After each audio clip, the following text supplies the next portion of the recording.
deals, the best partnerships happen when people are actually present. In fact, the legendary playwright August Wilson said, the audience is the co-author of the play. So, I'm not here to perform, don't worry, I'm not going to perform. You're not here just to watch me, don't worry again. But we are here together to write a script for Ghana's future together in this room. And that requires active participation. So this is not going to be me speaking to you, we're going to have a little back and forth back. So let's start right now. If you attended our very first summit, I think it was 2018. If you attended our very first summit, please raise your hand if you're in the room. With Peter, I see you in the room. Can I just say, you've aged so well. Ghana, Cocoa Butter, and Shea Butter, not a day older. Thank you for coming, appreciate it. If this is your first summit, we're going to do some call and response. In fact, let's use a World Cup. After 3, I want you to say Black Star. 1, 2, 3. Now, you're lucky. I was going to make you say Arsenal. But I know, Ghanaians also support Tottenham, Man City, Man United. But listen, I'm a nice person, I won't make you say Arsenal. You did win the league. Come on. To chase the camera. Wow. But listen, in all seriousness, we have come through a lot. Those countries have come through a lot. Let's think about it. Since that time, we've been through Brexit, a global pandemic, the Russian invasion of Ukraine, the Israeli and US conflicts across the Middle East, and presently, sadly, the unraveling of international rules-based orders.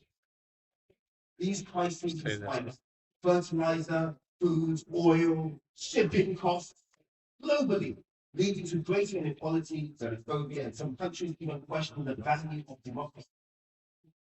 Even the concept of national sovereignty. This is what we're asking. So there's 2 things I've noticed as countries have been navigating these crises. First, we live in a world so connected to local markets that when frictions arise, it can destabilize even the most secure Western. Yeah, I can see your camera. Second, for decades, global businesses have been finding the absolute cheapest place on the planet to make their money. No matter how far away it was, far away doesn't matter. But today, the world's biggest economies are realizing slowly but surely that they need to make things closer to home and with partners that they actually trust. Don't do anything. And that's exactly why Ghana is executing its industrial. His Excellency, President Mahama, has outlined a very assertive national vision. And so I watched your 3-hour statement. Very. And in that address, he talks about how his goal is, don't worry, don't be clapping, don't worry, I'm going to be time to clap. In that national vision, he said he's going to focus on stabilizing the economy, number 1. And number 2, fostering continental self-reliance. In 1 year, I promise you don't clap after this. No, it's fine. Can you believe that Ghana has garnered massive economic results? Can you believe that Ghana's economy has reached $113 billion in 2025? That's 36% growth in a single year. What a wow! Can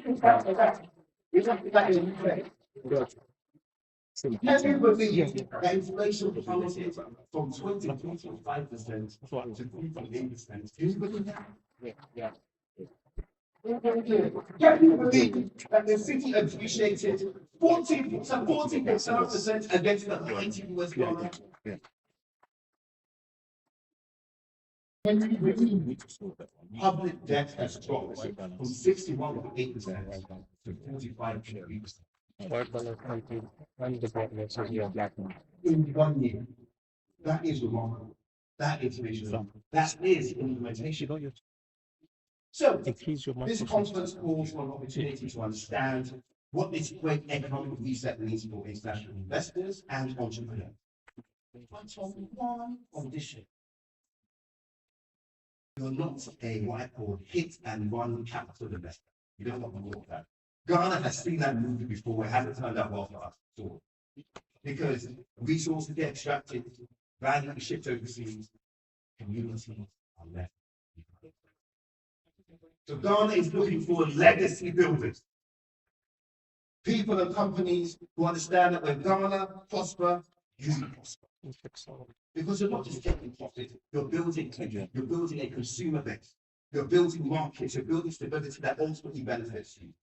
And dare I say, you're going to keep one man very, very happy. And that man is Mr. Nigel Farage. Because if you're keeping Ghanaians in Ghana playing for the Black Stars, that's what we want. Scoring goals. So investors, lawyers, entrepreneurs, diaspora, welcome once again the Ghana UK Investment Summit 2026. Round of applause.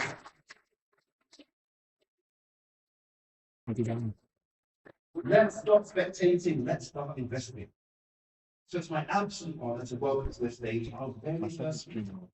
She is a diplomat, an accomplished legal mind, a trailblazing politician.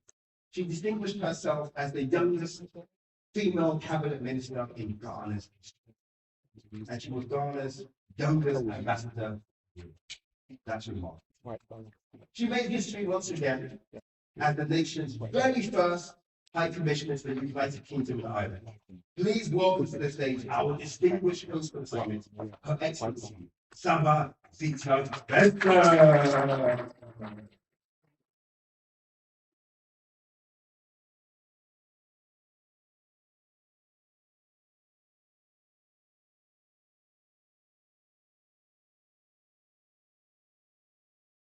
Adjust camera, adjust camera.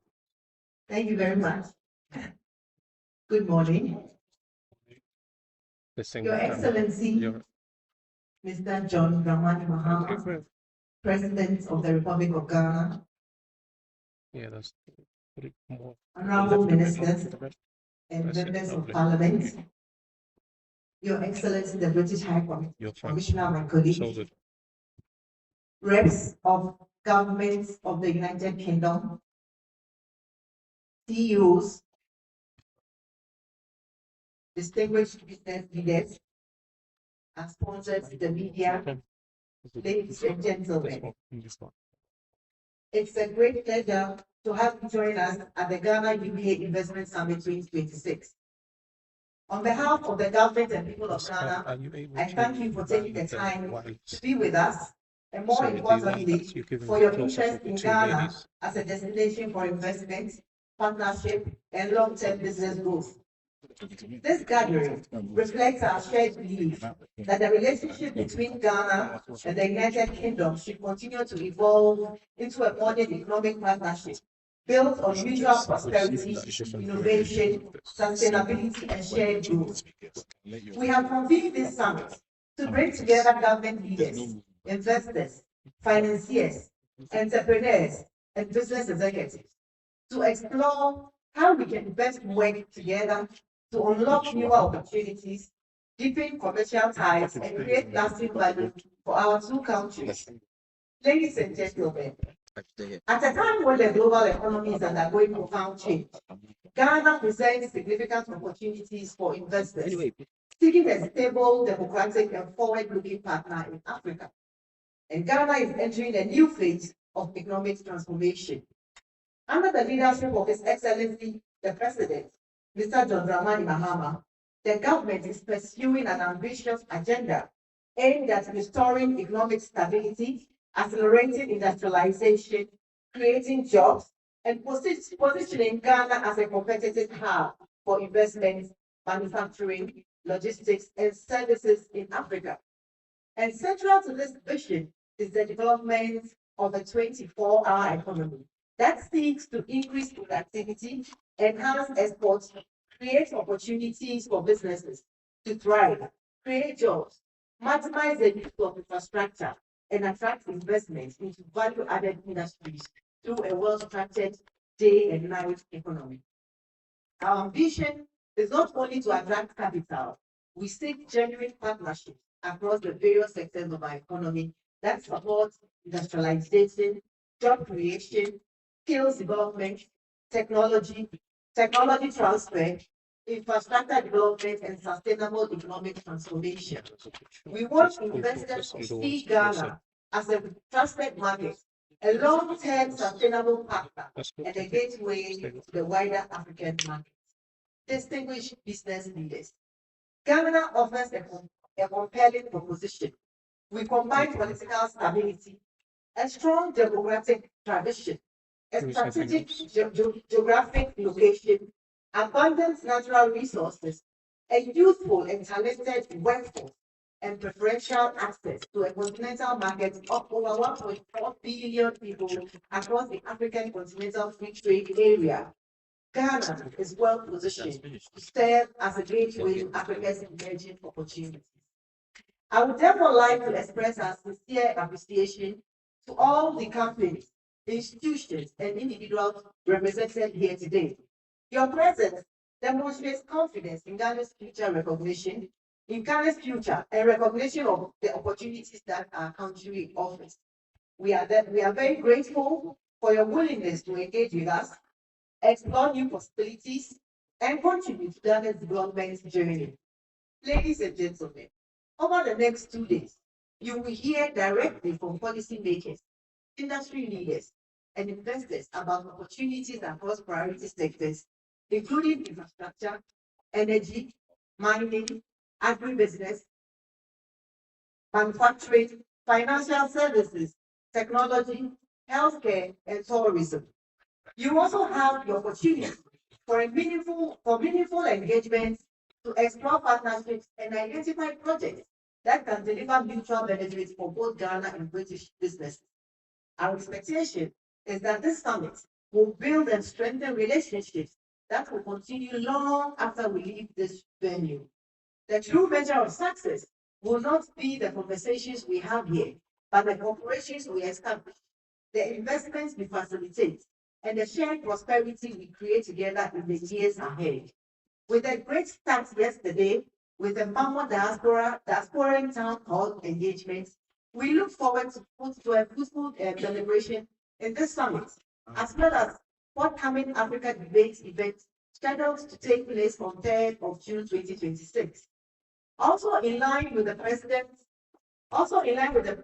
vision for promoting Ghana-owned businesses abroad, we shall visit public and private-owned businesses during the summit. We are grateful to the government and people of the UK for their long-standing bonds of friendship and business partnerships with Ghana. A lot has been achieved over the decades, and more will be achieved together. Thank you.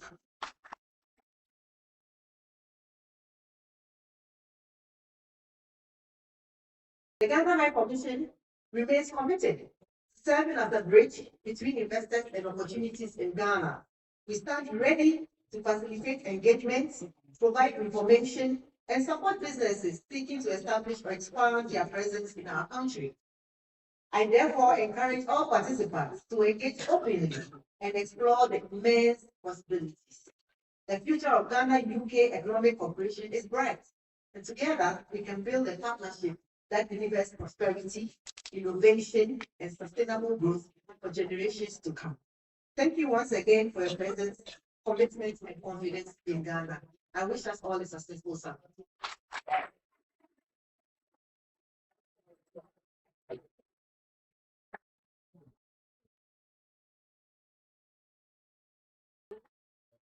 That's a great speech. Maybe the man, I think on my side of that debate club, definitely from practice. So our next speaker is a seasoned diplomat. He excels at turning high-level policy into real corporate deal flows. His mandate is to direct the United Kingdom's strategic trade and diplomatic missions of Accra, and now serves as a vital commercial nexus between London and Ghana's global trade opportunities, and actually the whole of the United Kingdom.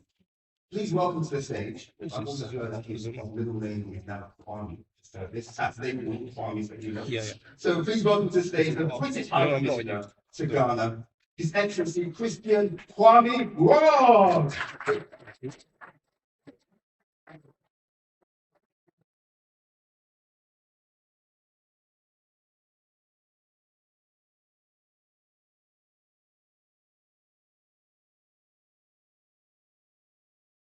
Your Excellency, John Dramani Mahama, President of the Republic of Ghana, Honorable Ministers, Ghana's High Commissioner to the UK, or as we say in Ghana, my sister, Your Excellency, Salazita Benson, distinguished business leaders, ladies and gentlemen, good morning. And I think the fact that you introduced me as Kwame means that some of the video posts that we put out in the Ghana High Commission, in the British High Commission in Ghana, have landed. But I need to correct that. But I'll give you the real name later. It's not Kwame. But good morning, and on behalf of the British government, let me extend a very warm welcome to London and also to the summit. And actually, a particularly warm welcome to all of you who traveled all the way from Ghana. In the UK, we start every conversation by talking about the weather. And I hope you give us credit for having put on a good show in terms of London weather. So as we are gathering here today for the summit, we do so with a very clear sense of purpose. We want to create new opportunities for investors, and we want to accelerate trade between our two countries. But we also recognize that even though we look to the future, we build on very strong foundations. And that's because the UK-Ghana partnership is already thriving. British businesses have been playing a prominent role in Ghana for decades, shaping sectors from banking to manufacturing. In finance, we celebrate 130 years of Standard Chartered's presence in Ghana, a powerful symbol of enduring confidence in Ghana's economy and financial sector. In manufacturing, Unilever's long-standing footprint has supported industrialization, local value addition, and job creation. In infrastructure, the new airport terminals in Kumasi and in Tamale are just the most recent examples, standing alongside roads, bridges, and markets. In energy, Tullow, together with Ghanaian and international partners, discovered the Trubigi oil field in 2007, which transformed Ghana into a commercial oil producer. And more recently, the UK has supported renewable energy projects and marketed their development. In agribusiness, Blue Skies employs thousands of Ghanaians and exports fresh foods directly to supermarkets within 48 hours. And I checked that just last night. It's on the shelf as we speak. Demeter Ghana is improving the productivity of over 100,000 farmers through targeted fertilizer, soil testing, and economic support. Body Shop UK has been sourcing shea butter from women's cooperatives in the northern region for over 34 years. And more recently, Margrace, a Ghanaian garment company, has started producing uniforms for Asta George. These investments across Ghana are improving livelihood at scales for thousands of people. So as I said, our partnership is already strong, and the figures speak for themselves. Over the last 20 years, there have been more than 670 projects of UK foreign direct investment in Ghana, creating more than 44,000 jobs. Last year, UK foreign direct investment to Ghana stood at £1.8 billion, and bilateral trade was 1.6 billion. But what matters today is not just what we've built so far, but what we will build together next. And we're hearing very clearly that Ghana's back and that Ghana is open for business. We heard already about the renewed focus on economic stability, on reform, and on growth. As outlined in Ghana's Big Push infrastructure, 24-hour economy, and accelerated export development strategies. But crucially, it's not just about strategies. There's now a pipeline of concrete investable projects. And those projects echo the ambitions of the UK's modern industrial strategy. So the question for all of us in this room, therefore, is simple. How do we turn those opportunities into realities? And we think that the UK's role in this is clear. First of all, we bring capital. We do so through British firms already present in Ghana or entering the market. And we do so through institutions like British International Investment, UK Export Finance, and the Private Infrastructure Development. These three organizations alone have investments of £500 million in Ghana. We also bring access to global markets, and we do so through the City of London and UK capital markets. A good example is Mia Plantation's upcoming listing on the London Stock Exchange of an £85 million UK Ghana green fund to pump capital into green projects in Ghana. This listing, coupled with Rainforest Builders' £9 million forest restoration project in Ghana's Oti region, highlights the role that UK companies play in innovative capital mobilization. But clearly, capital is not enough. What matters is how we connect that capital to the right opportunities. And that is why the UK-Ghana Growth Partnership, which will be launched today, matters. It's not simply a statement of intent. It's a practical approach to connect Ghana's investment pipeline with UK and international capital, and to move from conversations to delivery. And through this partnership, and through initiatives like the UK-backed Deal Room at this summit, which will highlight over £400 million of investment opportunities, we want to identify bankable projects and accelerate them towards financial closure. And this is not just about the future. We're already seeing the success of these initiatives in practice, just as we start the summit. So today, I'm pleased to announce that the UK-backed Private Infrastructure Development Group, PITCH, is making its largest investment to date, £101 million ship repair and dry docking facility at Takoradi Port.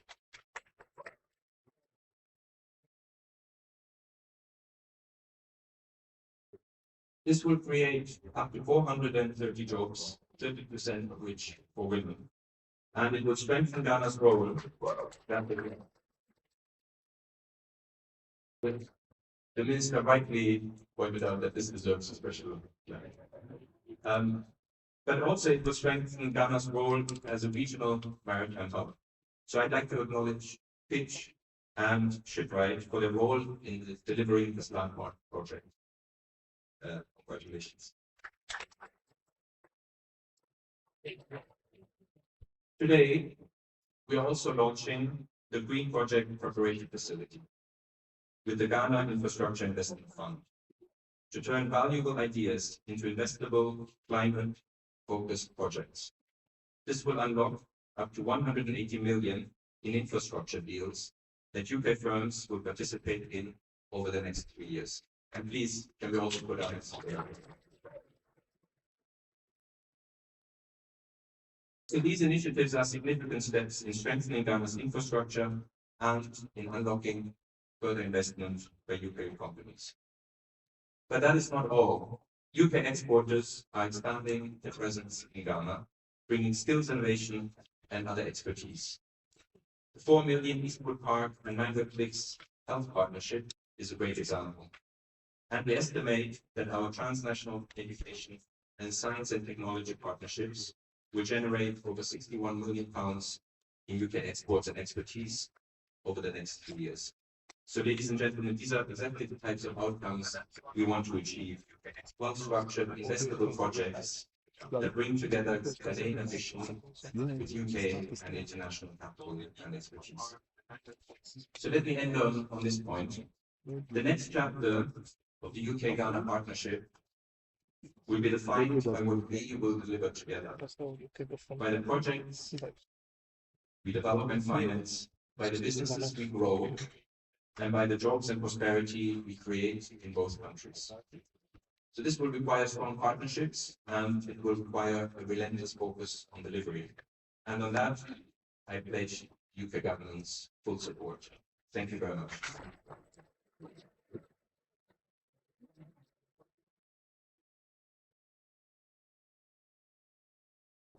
You're okay, ready?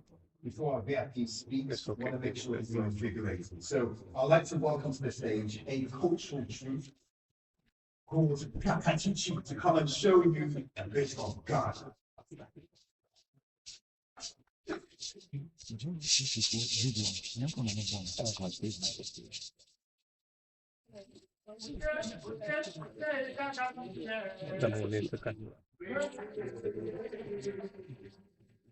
Are you able to transfer them on the screen? Thank you.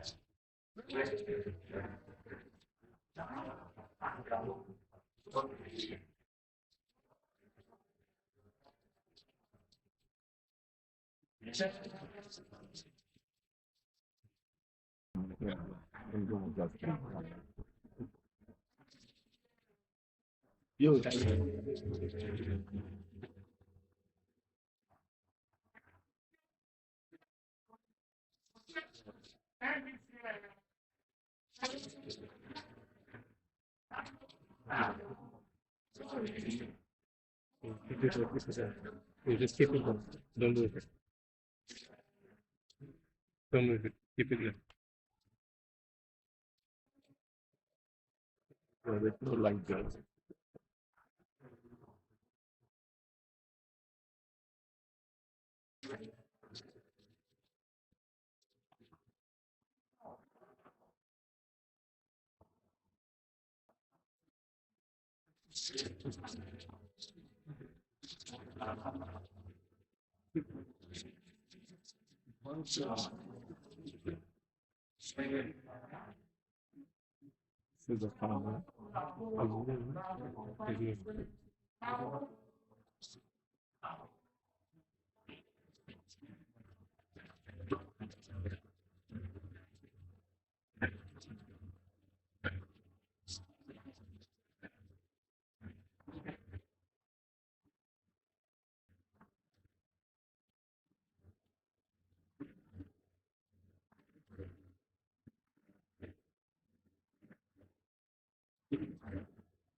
This position is there, then the garbage move it down to the can.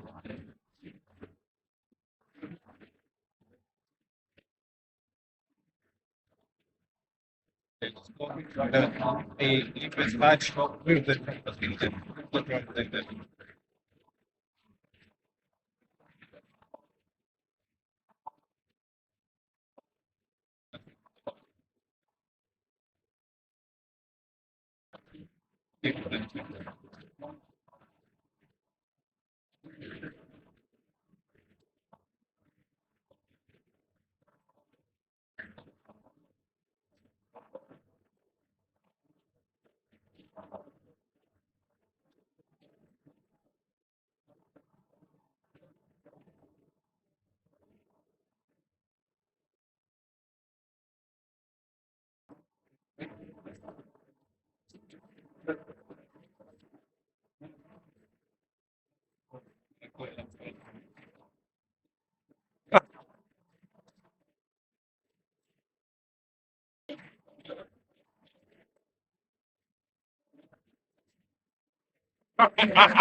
Round of applause. I hope you're invigorated. Those are some dance moves I need to study.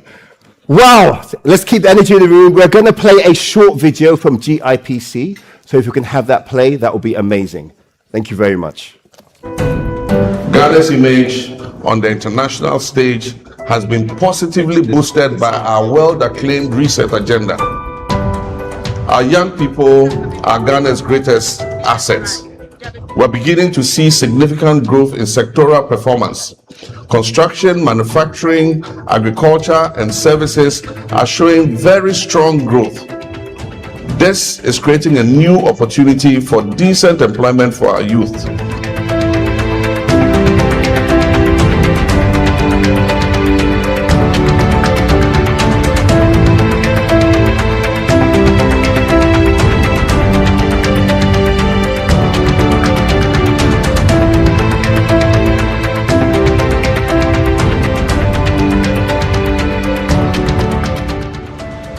We're accelerating economic growth and creating more opportunities for our young people. We've restored business confidence and have seen a significant increase in both domestic and foreign direct investment. We're working to achieve 30% share of renewable energy in our national energy mix, reducing costs and protecting our environment. Infrastructure is the backbone of development.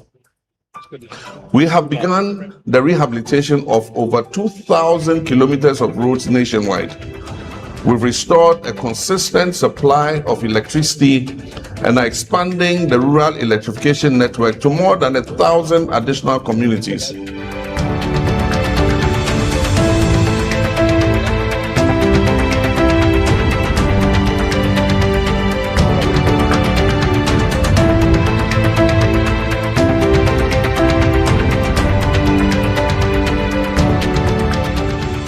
To our entrepreneurs and business leaders, invest in Ghana, build your businesses that create jobs and wealth for yourselves and for the Ghanaian economy.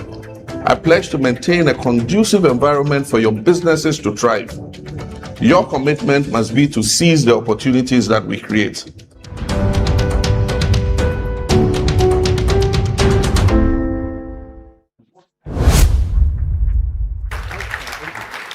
Inspiration, inspiration.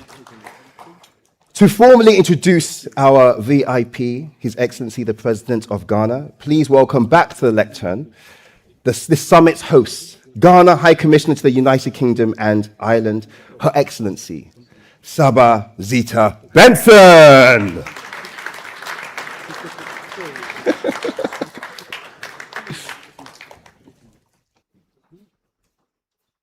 Wait till she stops speaking.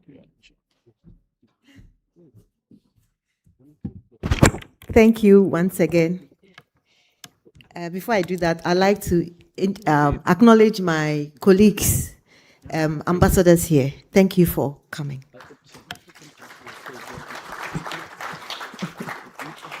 Our keynote speaker is a distinguished statesman. He says I shouldn't read all, so I'll try and keep it. And a transformational leader who has made indelible contributions to Ghana, Africa, and the global community. As the 6th president of the 4th Republic of Ghana, he has achieved a lot of historic milestones by becoming the first president in Ghana's history to be democratically elected to a non-consecutive second term, following his earlier service as the 4th president from January 7, 2013 to January 6, 2017. And now, president again.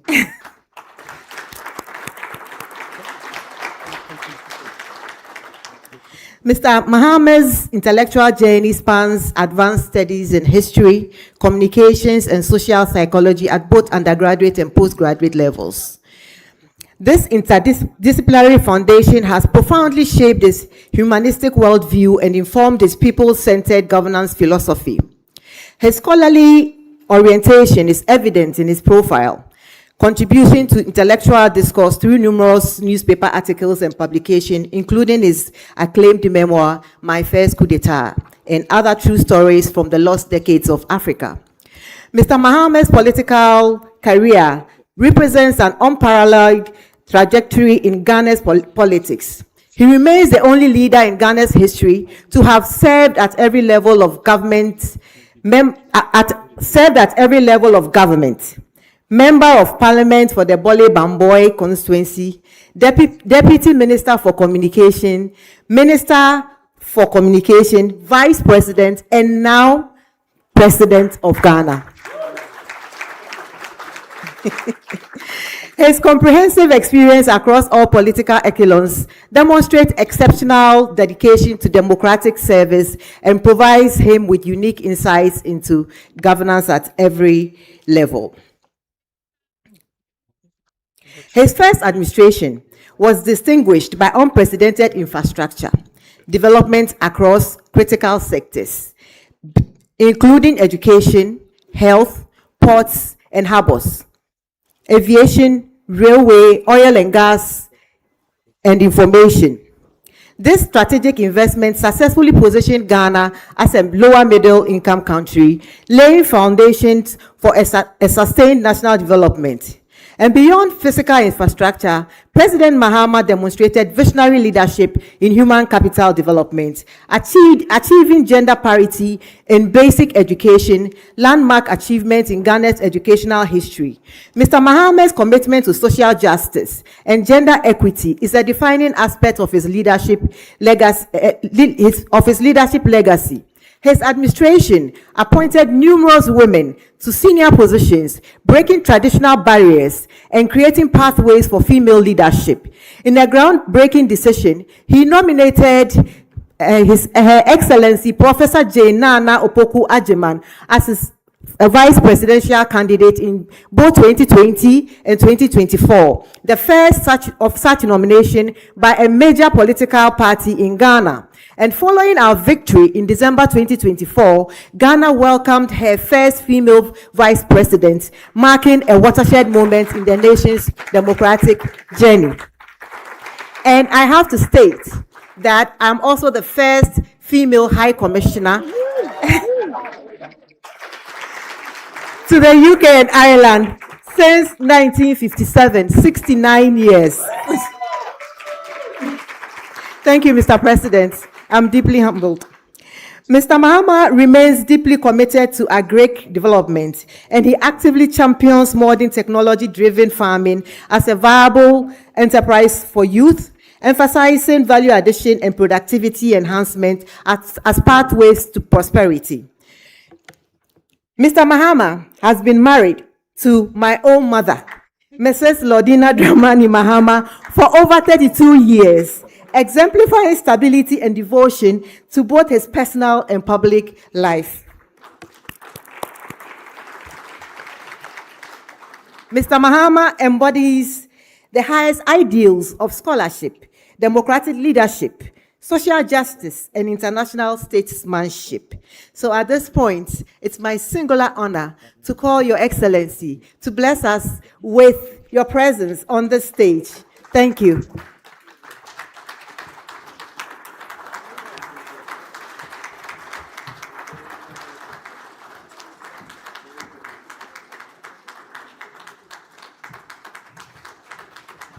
Thank you. Kindly resume your seats. Thank you. Thank you very much, Zita. Let me begin by acknowledging our brother in Africa, we'll say our brother, His Excellency Christian Rogue, High Commissioner of the United Kingdom to Ghana. And thanks for that excellent speech and the surprise investment announcements you gave us. No, really, it will change the dynamics of the Western enclave of our country. Since our first president established the industrial town of Tema and the port at Tema, a lot of our investment in terms of industry has gone towards the east. It's time to move westwards, and that's a shipbuilding industry would be a jewel in the West. Thank you very much. Let me acknowledge everybody else and proceed on existing protocol and say that it's a pleasure to join you here in London for this important Ghana-UK Investment Summit. Let me begin by expressing my sincere appreciation to the organizers of this summit, particularly the Ghana High Commission in the United Kingdom, Invest Africa, and UK-Ghana Chamber of Commerce for bringing together such a distinguished gathering of business leaders, institutional investors, policymakers, and development partners. This summit comes at a defining moment for Ghana and indeed for Africa. Around the world, businesses and investors are reassessing supply chains, searching for resilient growth markets, diversifying investment destinations, and positioning themselves for the next era of global economic transformation. In that changing global landscape, Ghana offers something increasingly valuable: political stability, democratic maturity, strategic geographical access, improving macroeconomic fundamentals, and a government committed to creating a transparent and investor-friendly business environment. Ladies and gentlemen, Ghana and the United Kingdom share a long and evolving relationship rooted not only in our history, but increasingly in trade, innovation, investment, education, and shared democratic values. Today, bilateral trade between our two countries exceeds 1.5 billion pounds annually. But I believe this only scratches the surface of what is possible. The future of the Ghana-UK partnership must move beyond traditional trade into deeper strategic collaboration in manufacturing, in technology, infrastructure, agribusiness, renewable energy, financial services, pharmaceuticals, tourism, education, and the digital economy. This summit is therefore not simply a networking event. It is a platform for building long-term partnerships capable of delivering jobs, innovation, industrial growth, and shared prosperity. Distinguished ladies and gentlemen, when my administration assumed office, Ghana faced significant economic difficulties. Investor confidence had weakened, inflation was high, debt vulnerabilities had constrained fiscal space, and businesses were struggling in an atmosphere of uncertainty. We took decisive action. Through disciplined economic management, institutional reforms, fiscal consolidation, and enhanced coordination between monetary and fiscal authorities, we have restored stability and renewed confidence in the Ghanaian economy. Inflation has declined significantly from 23.8% in December 2024 to 3.4% as of April 2026.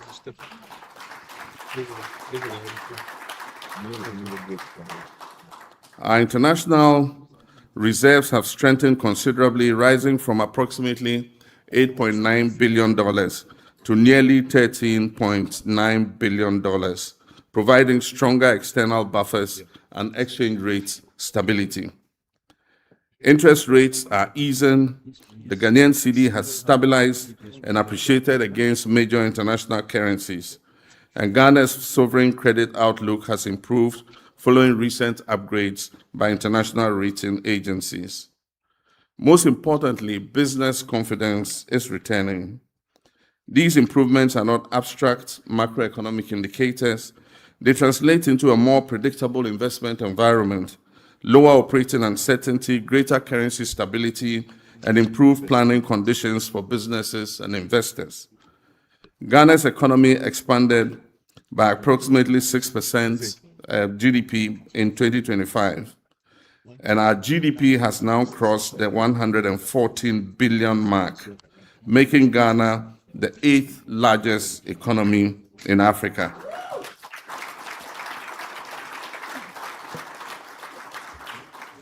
Ladies and gentlemen, our vision is clear. We're building a productive, export-oriented, industrialized, and technology-driven economy that creates opportunities for our people and competitive returns for investors. At the center of this transformation is our flagship 24-hour economy initiative and accelerated export development program. The 24-hour economy is not merely a slogan. It is a deliberate national productivity strategy that is designed to maximize the utilization of infrastructure, industry, labor, logistics, ports, and energy systems around the clock. It is intended to increase productivity, stimulate manufacturing, create jobs, boost exports, deepen regional trade, and improve competitiveness. We're aligning policy, infrastructure incentives, skills development, transport systems, power reliability, and financing mechanisms to support businesses operating beyond traditional working hours.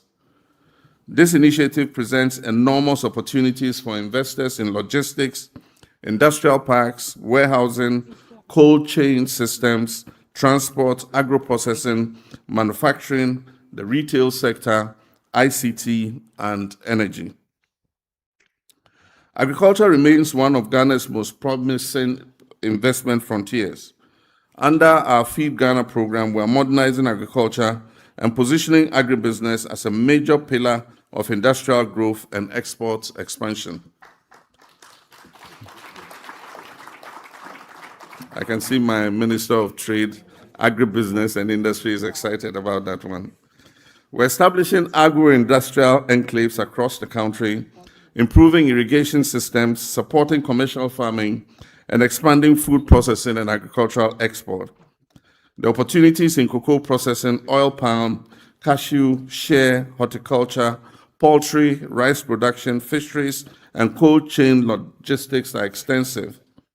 For investors seeking scalable agricultural opportunities linked to regional and global markets, Ghana offers both the demand and the strategic location for such production. In manufacturing and industrialization, we are prioritizing value addition. Rather than exporting raw materials, Ghana is positioning itself higher within the global value chains. This applies particularly to cocoa, gold, lithium, bauxite, manganese, critical minerals, pharmaceuticals, textiles, automotive assembly, and petrochemicals. Our objective is simple. Ghana must become a production hub, not merely a source of raw commodities. Ladies and gentlemen, the global transition towards green energy and sustainable growth also creates significant partnership opportunities. We're investing heavily in energy infrastructure, gas development, power reliability, renewable energy expansion, and grid modernization. We're pursuing strategic investments in solar energy, clean transportation, battery value chains, and climate-resilient infrastructure. An MOU signed with Tallow and the Jubilee partners will see an injection of almost $2 billion into an additional new drilling to unlock more gas for Ghana's power sector. Government is going ahead with a second gas processing plant to take on this additional gas. Distinguished investors, ladies and gentlemen, the digital economy is another major area of transformation. We recently launched our National Artificial Intelligence Strategy to position our country as a leading technology and innovation hub in Africa. We're investing in digital skills development through our Million Coders program and expanding opportunities in fintech, agri-tech, cybersecurity, data centers, health tech, and AI-driven services. Our partnerships are to develop Africa's largest integrated AI and technology hub, demonstrating our ambition to become a major player in the future digital economy. The opportunities for venture capital, private equity, technology partnerships, and innovation ecosystems are significant. Infrastructure development remains central to our economic transformation agenda.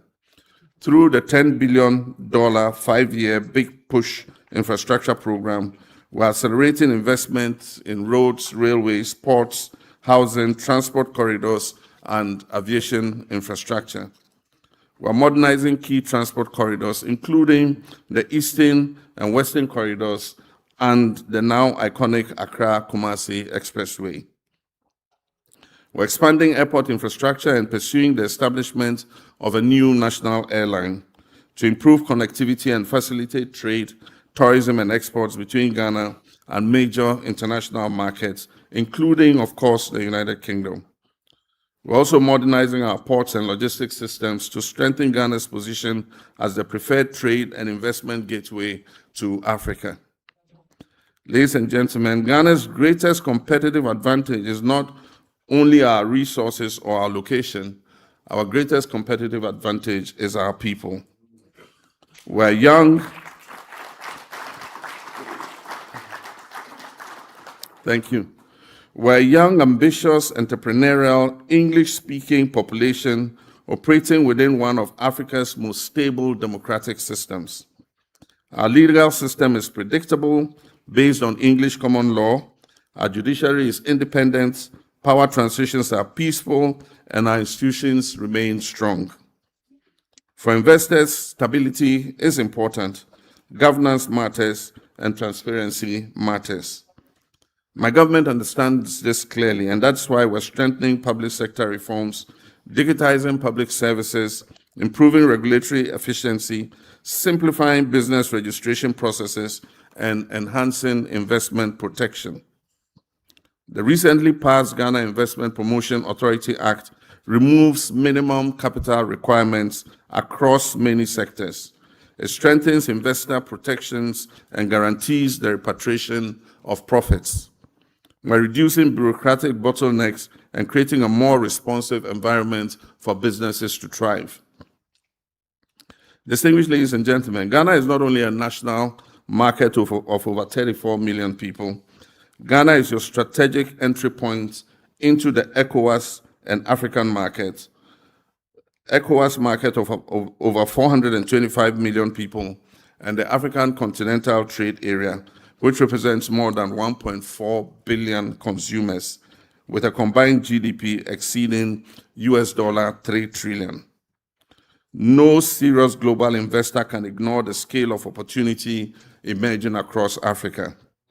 And few countries are better positioned than Ghana to serve as a platform and hub for engaging that opportunity. To the international investors gathered here today, let me say this clearly: Ghana is open for business.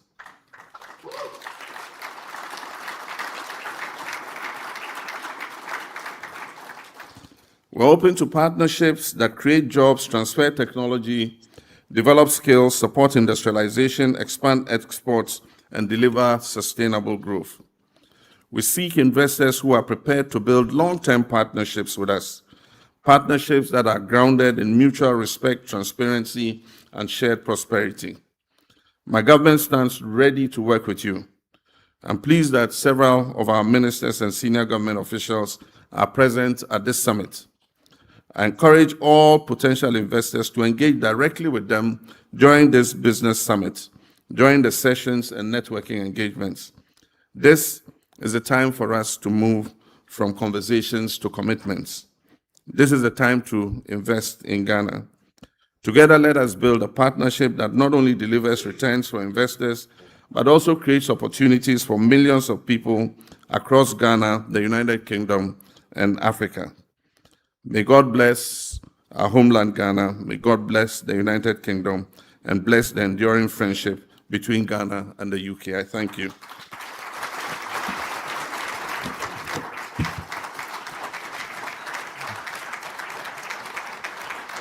Thank you, sir. Appreciate you. Thank you so much.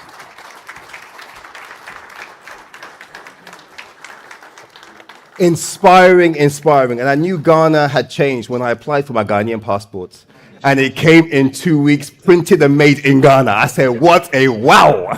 Things have changed. I do know that time is against us, so I'm going to quickly move on to our panel. Just a little housekeeping note: if you need to use the restrooms, please leave this room by the cloakroom. The restrooms are there. Ask people, they will guide you.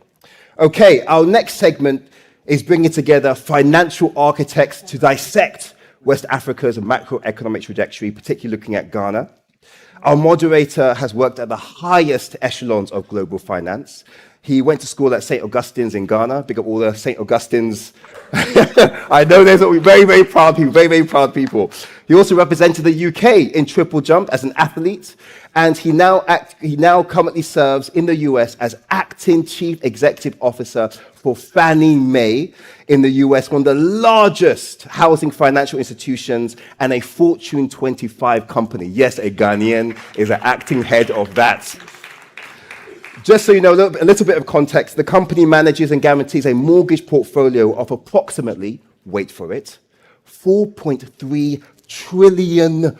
It's a lot of pressure, and that's what we managed. and is making it one of the largest financial institutions in the world by assets. He's a philanthropist. He's done amazing work raising millions for the Focus Hospital in Ghana, which deals with complex spine, and also does a lot of work to drive proper healthcare delivery in Ghana. Please welcome to the stage Mr. Peter Akwabua.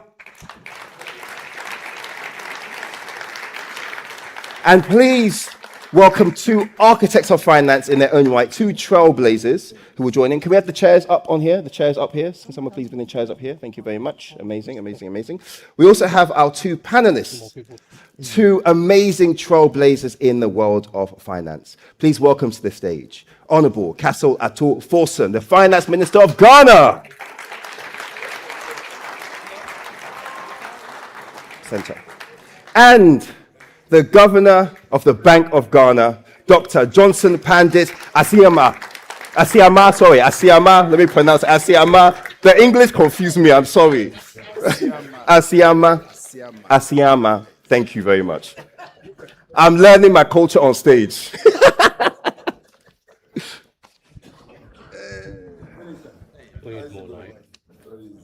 Big boss, how are you? Good morning, everyone.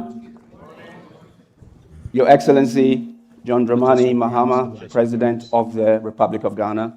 And given the time, I am going to say all protocols observed.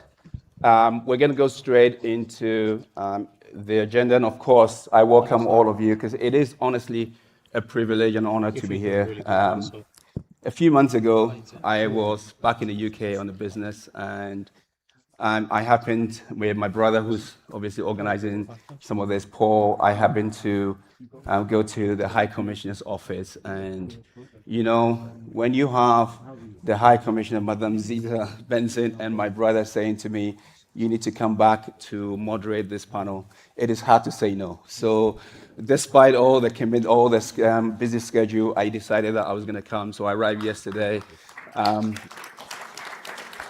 I managed to listen to such an engaging town hall online, and I think you did a fantastic job. So I'm going to go straight into the questions, and I welcome, obviously, Honorable Minister and Governor as well. But before I go in there, I just want to say one key story for my own story, because I see Ghana changing. And when I know Ghana is changing is because back in the days, a few years ago, I decided to buy a car to Ghana, which because I only go there maybe 4 or 5 times a year, I decided that I was going to buy something with a big engine. And those of you who are probably in the UK, if you buy any car with a 5.7 liter engine, nobody drives it. So that was a decision I made, because when I leave it in Ghana, hardly anyone drives it. Even my friends who take it in the morning, they'll come back and say, I took your car back. But to my surprise, last week, my driver texts me and says, boss, is it okay to take the car to Koforidua and back? That shows you Ghana is changing, because if you can decide to buy it. Okay, so it is changing. Just if my driver can do that, you know things are moving in the right direction. So I'm going to go straight into the questions and start with you, probably the Governor. I'm going to ask the hardest questions first, and then we'll go into the easy ones. So first of all, what song gets the party going for you? What song? Several of them. But there's this lady I really like to listen to, Diana Hamilton, right? I enjoy her song. So any of them, I like to listen to him early morning before I start my day. Excellent. Honorable Minister. And no, please don't say Kakarika.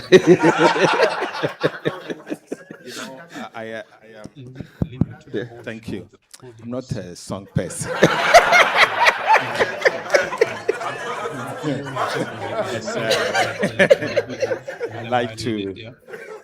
I enjoy to work. So the title of the song is I Enjoy to Work. Okay, so the next question for you is, I'll start with Honorable Minister. Just give me a sense around what do you do from the morning? How does your day start for you? Thank you very much. My morning starts at 6:30 a.m. in the morning. I get to work early morning, latest 6:30, because I try to catch up meeting colleague ministers before 8:30. So at least I will have 2 hours of work with colleague ministers before I start my official function at the ministry. And I leave normally at 7:30 p.m. So on a normal day, I make it at least 13-hour shift. 13-hour shift, that's excellent. That's good. What about you, Governor? Yes, so my day also starts at 6 in the morning. And the very first thing I do is to check what the president of the US has said and did not say the day before. And then, of course, what is happening to oil prices, what is happening to gold prices. If it looks good, then I know I'll have a good day. So that's how I start my day each day. That's great. Okay, then let's speak. So let's go into your leadership style. So just give us a sense around how you run the institution, Bank of Ghana. Let's give me a sense around your leadership style. So one of the new things we brought on board from last year when we got in was to adopt a consultative approach. We decided to demystify the central bank. And maybe the reason I adopted that style was, I went off the central bank for about 8 years doing other things. And during that period, I really listened. I listened to the public discourse. I heard the criticisms against the central bank. And so when I got back in there, it sort of told me what to do. I listened more. You can ask Mr. Gusitano. You can ask various groups. We bring them over. And for me, the exciting thing is how you are able to identify an appropriate solution after listening to people. I remember recently we returned from the IMF, and I kept seeing on social media the central bank was being criticized by some of these young people, the influencers, the bloggers. They receive some income from Facebook and the likes. But suddenly, those incomes were no longer coming in. And there was a lot of, agitation on social media. So my attention was drawn. And I said, please call them in. So they called them in, very young, about 12, 13 of them. And we sat down to try and understand the problem. In the end, we were able to identify. And for me, I was happy that we were able to solve the problem. Now they are receiving their incomes, without struggle. Yes, go ahead and clap. I enjoy it. And we meet other groups, Guta, for example. They've come over several times. You name it. I tell them, when you have a problem, it's a joint solution. I have the same interest as you have. And I think that has been working, the consultative approach to policy making. I would say that is what is making a difference for us. Excellent. Thank you so much. And active listener, and I actually can testify to that, because when I met you, I could just detect that you were an active listener. So thank you for that. What about you, Ordinary Minister? I get very much involved in what we do at the Ministry of Finance, from the technical details to policy making. And I try to involve with budgeting, tax policy, public debt management, almost everything. I get very much involved because of the gravity of the situation we're in. You needed to ensure that policy actually begins from the technicality to where implementation actually happens. And so from day one, and let me put it this way, I've had the privilege to work at the Ministry of Finance before as a deputy minister. And I was there from 2013 to 2016 at my young age. I was 34 years at the time, and my minister then actually encouraged me to get involved. And so I really got involved at the time. So going back to the ministry, it was very easy for me to get involved. So I do not lord it over the technical people that I'm a minister, so they should take decisions and bring it to me. And so gradually it has become the culture, and the ministry staff believes that this is not your normal minister who you can just bring a document and that becomes final. They know that I will drill down to the minutest of the number and obviously question the rationale behind it. And gradually it's resonating, and it is what is actually doing the trick at the Ministry of Finance. Asebo, technical leader. I like that. So, Governor, now let's pivot back to Ghana, our motherland. We know that we are seeing a lot of stability in Ghana. So, but let's just get back to how did it all begin, and what was the turning point that you saw that we're moving in the right place? And I would then come to the Honorary Minister as well. Right. So when we got in yesterday, remember, we didn't just get in. We had done a lot of work. Me and the minister, we've been doing a lot of work together. We understand each other. Many of the issues that we came to meet, we had already analyzed. We had developed solutions. And so immediately, you remember, we had to tighten monetary policy quickly. Why? Because there were some policy missteps the year before. And so inflation was still high. The exchange rate was still very volatile when we came in. So much liquidity had been injected since 2022. I always use the example of a patient who has been given a lot of blood transfusion. If it's in excess, no matter the treatment, the patient is not going to recover. And so last year, we spent draining that excess blood. No wonder you saw our financials, how much it costed us. But it was a necessary cost. You know, we call it a reset cost. And we believe that based on where we are now, we can tackle the real sector problems.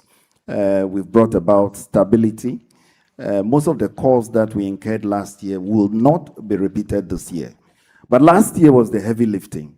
We did a number of things. We looked at the interbank forex market, for example. A lot of new guidelines were issued. We looked at remittances. Before we came in, at the time we came in, there was a lot of offshoring going on. By offshoring, some of the companies located here who take your remittances, what they do is, instead of paying the pounds into the nostro accounts of a Ghanaian bank so that it enters our system, they rather arrange, they give you cedis back in Ghana. They rather arrange for somebody to give you the cedis in Ghana instantly. Yeah. But then the pound sterling or the dollars here, they keep it aside. So they turn themselves into FX dealers, whereas they are not licensed to do so. When they do that, the monies they take from you is not made available for us to use. So banks can, for example, use it to finance LCs, pay for imports and the likes. And so when we got in, we had to put in measures to compel all these people to pay in those flows so that the inflows come through. Because once they come through, it helps to stabilize the cedi. No wonder last year, remittance inflows got as high as, His Excellency has given the figure, nearly $8 billion US. Yes, go ahead and clap. It was nearly $8 billion US. Remember, that was about half the entire amount we got from foreign direct investment last year. And so for us at the central bank, we decided to look at our diaspora differently. These are part of the investors we are looking for. It's not just a foreign investor, but the diaspora population in the US, in the UK, these are potential investors that we have to, reach out to. And remember, Peter, I met you in the US. We had that program there that Remit to Invest. Yes. The idea is that entire $8 billion that came last year, it probably went into funerals, went into paying school fees, and other social, demands. Can we get about half of that also going into investment? So I called the banks, I called the CEOs of the banks to develop programs. So as we speak, they are working on that, such that our diaspora brothers and sisters can invest directly from here. Mm-hmm. They don't have to go through any family member. They can manage their own, investments. On our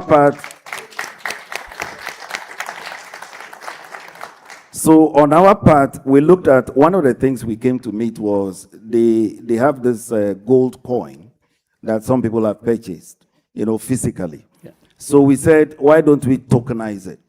When we tokenize it with your little sums, anywhere you are, you can invest, you can buy these. So as I speak, we are in that integrated process AI and to technology tokenize our hub, gold, demonstrating and all our that ambition is to meant become a to major player diversify in the the future investment digital opportunities. economy. So the diaspora can Opportunities for venture participate, capital, private directly. equity, The technology banks are working partnerships, on and some of those innovation products as well. ecosystems So at are the right time, significant. there will be, clarity on Infrastructure what to do. development remains But I central think to our the economic diaspora transformation population agenda. must be Through taken the $10 seriously, billion and we at the Central Bank are five-year doing Big just that. Push Thank you. infrastructure program, we're accelerating So, investments in roads, before I go railways, to ports, Honourable Minister, housing, transport what has corridors, been one of the and hardest aviation decisions you've had to infrastructure. take with this whole We're modernizing key stability transport and corridors, including Hardest the hardest Eastern decision. and Western We corridors take it every day. and the now We take iconic it every day. Accra-Kumasi I just need one. Expressway. And maybe We're before I go expanding to the airport one, the infrastructure and job of a pursuing the central bank, establishment we are like of a new a national soccer airline referee. to improve Unfortunately, and you might be my aviation relative, infrastructure. but if I have to show you a We're red modernizing card, key I have transport to do what I corridors, have to do. including Hardest the many a Eastern time and we Western take corridors it every that don't and make the you now popular. We iconic take it every. However, Accra-Kumasi it's in the Expressway. interest of the country. And maybe We're before I go expanding to the airport one, infrastructure and of pursuing the central bank, establishment we are like of a new but national it's the nature of the airline job. to improve But I think, unfortunately, you might be my aviation relative, but infrastructure. if I have to show you a We're red modernizing card, key I have transport to corridors, coming including in, the there's Eastern many and time Western we take corridors the new government don't and make the you now popular. We want to be iconic there, however, Accra-Kumasi it's in the Expressway. interest. Everybody will want to be liked. And maybe We're before I expanding go to the airport one, infrastructure and pursuing the to, establishment. we are like, sort of have my MPC go down as somebody who was coming to be, but then after doing the analysis, we saw we needed to hike. We needed to just hike. But I had the support from my colleagues, and we did that. That single action saved us. So you see, no wonder after that hike, the easing cycle just started all the way until end of last year. The easing cycle would have continued, but for the Middle East crisis. And that is the elephant in the room currently. We do hope that the Middle East crisis will be solved anytime soon, and then we'll continue that easing, and get to where we want to get to. Yeah, and by MPC, you don't mean member of parliament, but you mean monetary policy. Monetary Policy Committee, Yes. Monetary Policy Committee meetings. Okay. Yes. Honourable Minister, same thing. Ghana stability was a turning point for you on a physical side, and then Thank of you. course, what the hardest decision you've had to take. I think for us, we got in January. I was appointed in January, and we had to prepare our first budget. So the first budget introduced 22 amendments to existing laws and introduced new laws, 22 in number. This is to ensure, one, that we take control of public expenditure. And so across the economy, we've now taken control of public expenditure. Not only central government, but general government. Because we realized that in the last 10 years, public debt has been increasing on account of not only government expenditure, but also stock flow adjustment. Stock flow adjustment, simple put, is the state-owned enterprises transferring their debt into the central government, about 2% of GDP. In fact, actual number is 2.5% of GDP.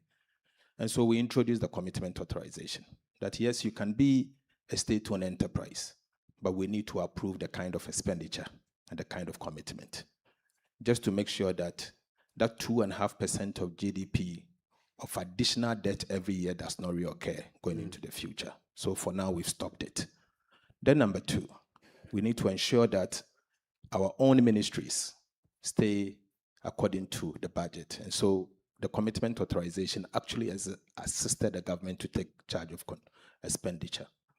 In fact, we set expenditure at the time 2025, we set it to 2023 levels, nominal, not real, nominal. To that extent, we were able to reduce expenditure from primary expenditure from 18.7% of GDP to 13.5% of GDP. 1 year. So you could see that expenditure cut in 1 year was in excess of 5%. But this did not affect growth. The non-oil GDP growth actually grew from 6.1 to 7.6% in 1 year, even though we reduced expenditure by 5% of GDP in 1 year. Overall, what we've seen is that by cutting expenditure, we have actually assisted the central bank to be able to control inflation. And it was important from that stand. Then secondly, we needed to ensure that we capture our gold to control the gold export. And so we introduced what we call the Gold Board. And the Gold Board was to ensure that gold that was hitherto leaving the country through smuggling and the country was not benefiting from the value chain is actually stopped. And so what we did was the introduction of the Gold Board alone, once calendar year, we're able to buy gold up to 14 billion United States dollars. And that 14 billion assisted the central bank to be able to build reserves. Today, the central bank has a very healthy reserve position. And this year, we expect to buy gold at least 20 billion United States dollars. That will assist. And so clearly, that is what has actually accounted for the healthy reserves position and the central bank having the firepower to stabilize the currency. In one calendar year, our currency actually appreciated by 40.7%, one single year. This is largely because we've taken charge of our gold.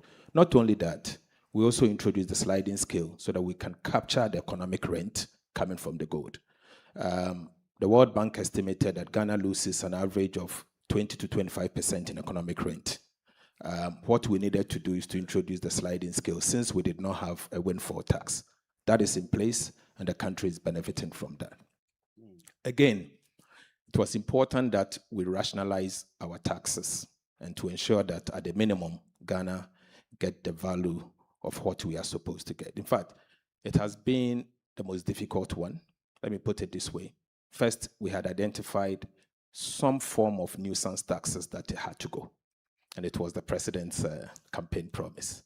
So as minister, first thing I need to do is such like e-levy and all. So yes, when the president asks me, are we able to remove it? I have to say yes. We'll remove them, but we'll have to make sure that we don't lose revenue for national development. So we remove all of this nuisance tax, betting tax, and all of that. At the same time, we needed to ensure that we grow revenue. 1 year, we've been able to move tax to GDP from 12.3% to now 13.2% and going to 14% of GDP this year. This is because we first decided to rationalize VAT. And so VAT was actually distorted, and we needed to remove the distortion because we noticed that our VAT, for example, had embedded in it sales tax at the same time VAT. It's never done anywhere in the world. So we needed to rationalize it and remove the sales tax element of it and introduce the VAT as it is. It is working well. Now we are about to introduce what we call electronic point of sale devices. We expect to implement it in July. And that, I believe, will be a game changer for VAT. I believe that that will increase our VAT by a minimum of 20%. And so the pilot is almost done, and we're about rolling it out.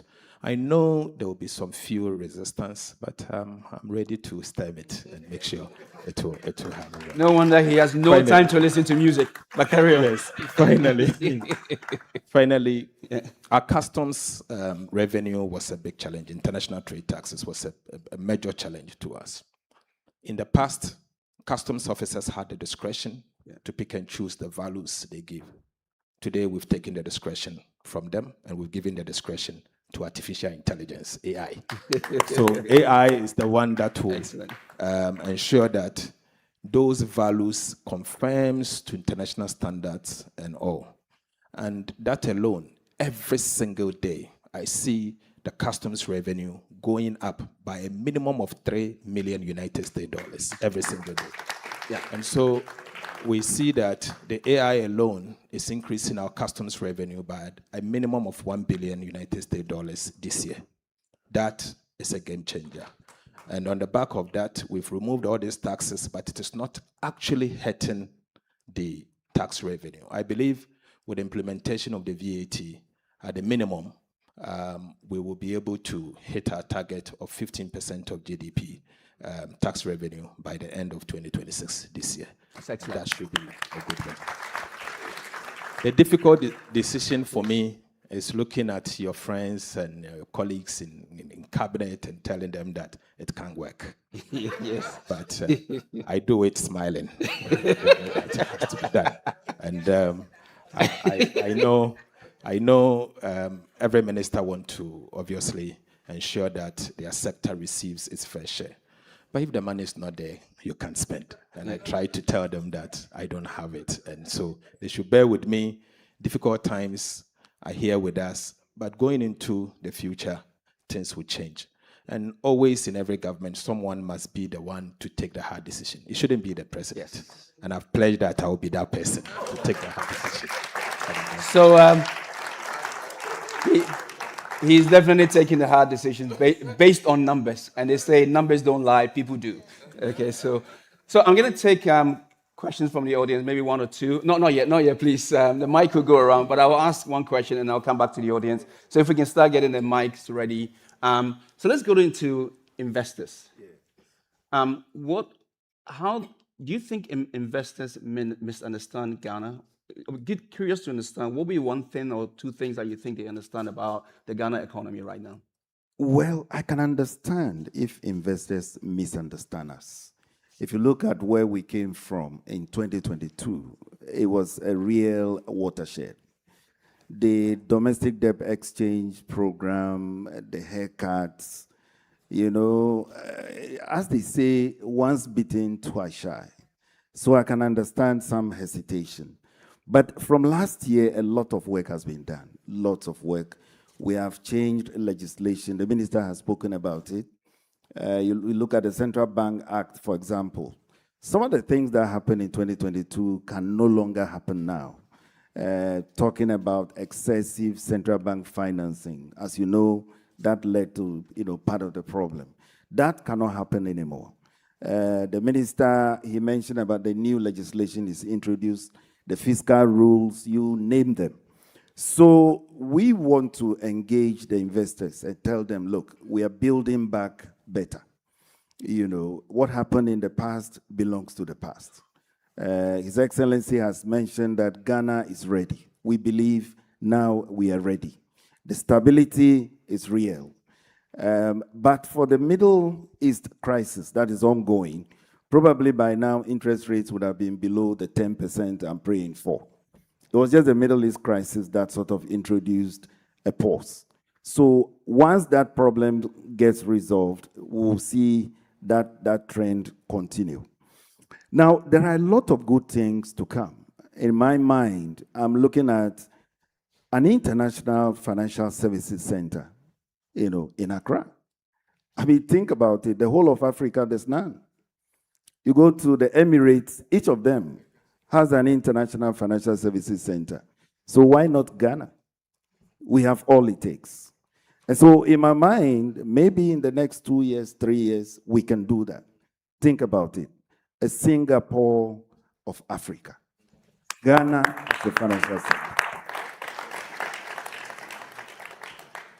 So in simple terms, we are ready for investment. But for me, beyond that, I want to see more diaspora people like yourself, right? We have the people, we have the capital. Come home and invest. Then the other investors can follow. Yeah. Thank you. I think for investors, I can appreciate their pain and what they went through in 2022. 2022 was a very difficult year, and we have to admit that Ghana got it wrong at the time. But most importantly, we have internalized the crisis of 2022, and we've all resolved as politicians and policymakers never to do things that will take us back to where we were in 2022. I think I've been a member of parliament for 18 years. I had the privilege to even serve as a minority leader at some point. If there's something that I see in parliament among the political group, I see clearly the willingness never to take Ghana back to where we were in 2022. And so I want to use this opportunity to assure investors that Ghana will never get back to where we were in those days. We will sustain the gains. The gains will be sustained.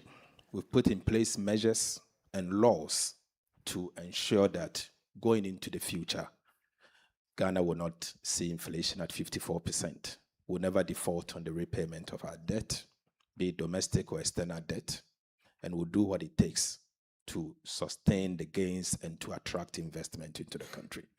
I mean, imagine bringing, let's say, £1 million into a country to invest, and the currency depreciate one day by 20%, 30%. When you are repatriating those investments, what happens? You lose your income. Today, we found a way to ensure that we capture our gold. The central bank is building reserves up to 15 months of import cover. And this is the kind of reserves you see in the Middle East, among the Asian tigers, seeing 12, 13 months of import cover. Ghana is going to have 15 months of import cover. That is enough to protect the currency. That is enough to cushion the currency for at least 2 decades, because we are talking of reserves. And so be assured that we are open for investment. Our tax policies are very transparent, regulation works, and the country is ready to attract investment. And so if you decide to come into the country, the Ministry of Finance, the Bank of Ghana, and other sectors, we are all ready to welcome you, and be assured that we'll work for your businesses to survive, and where possible, repatriate your profit to your country or reinvest those profits that you make in Ghana. Thank you. Thank you so much. So look, I know I have to wrap up, but if you bear with me, let me just take 2 questions, please. I'm going to start with the lady in the middle. Yeah. Which lady? In the middle. Okay, so just there. Yeah. All right, so I have a first question for the governor. I am Christian Yale, TV3. I'm here. Anyway. I'm here. No, I The lady first? No, yes, please. Okay. Bear with me. Yes. All right. Thank you. Mr. Minister and the Governor, my name is Dr. Christina Yan Zhang. I co-chair a task group at the United Nations using AI for people and planet. So my question for you is, we know that small, medium-sized enterprise occupies 92% of all business in Ghana and 80% GDPs and 70% of manufacturing jobs. So my question for you is, what can we do to support SME financing using emerging technology? Consider the government is currently drafting the emerging technology bill to make financing for SME smarter, faster, and easier, so that actually we can become the first Wakanda country in Africa and lead major constructions and prosperities for the whole continent moving forward. Thank you. So, SME and technology. I'm going to only pick one of them to answer. So there was 2. Yes. Thank you. And the governor will have to speak to this.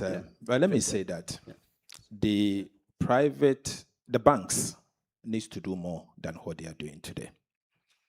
Today, the banks in Ghana are lending approximately 11% to the of GDP to the private sector. If you are to compare that to our peers like Nigeria and other countries, they are doing double-digit, like 20%, 30% of GDP. And so clearly you can see that the banks are not actually lending to the private sector, and most particularly the SMEs. This is obviously because of the boom and bust cycle that we've seen in the past, and also government expenditure. Some of the banks find it more attractive to lend to government at, say, 30% on a treasury bill than to lend to a private sector, maybe 35 or 40%.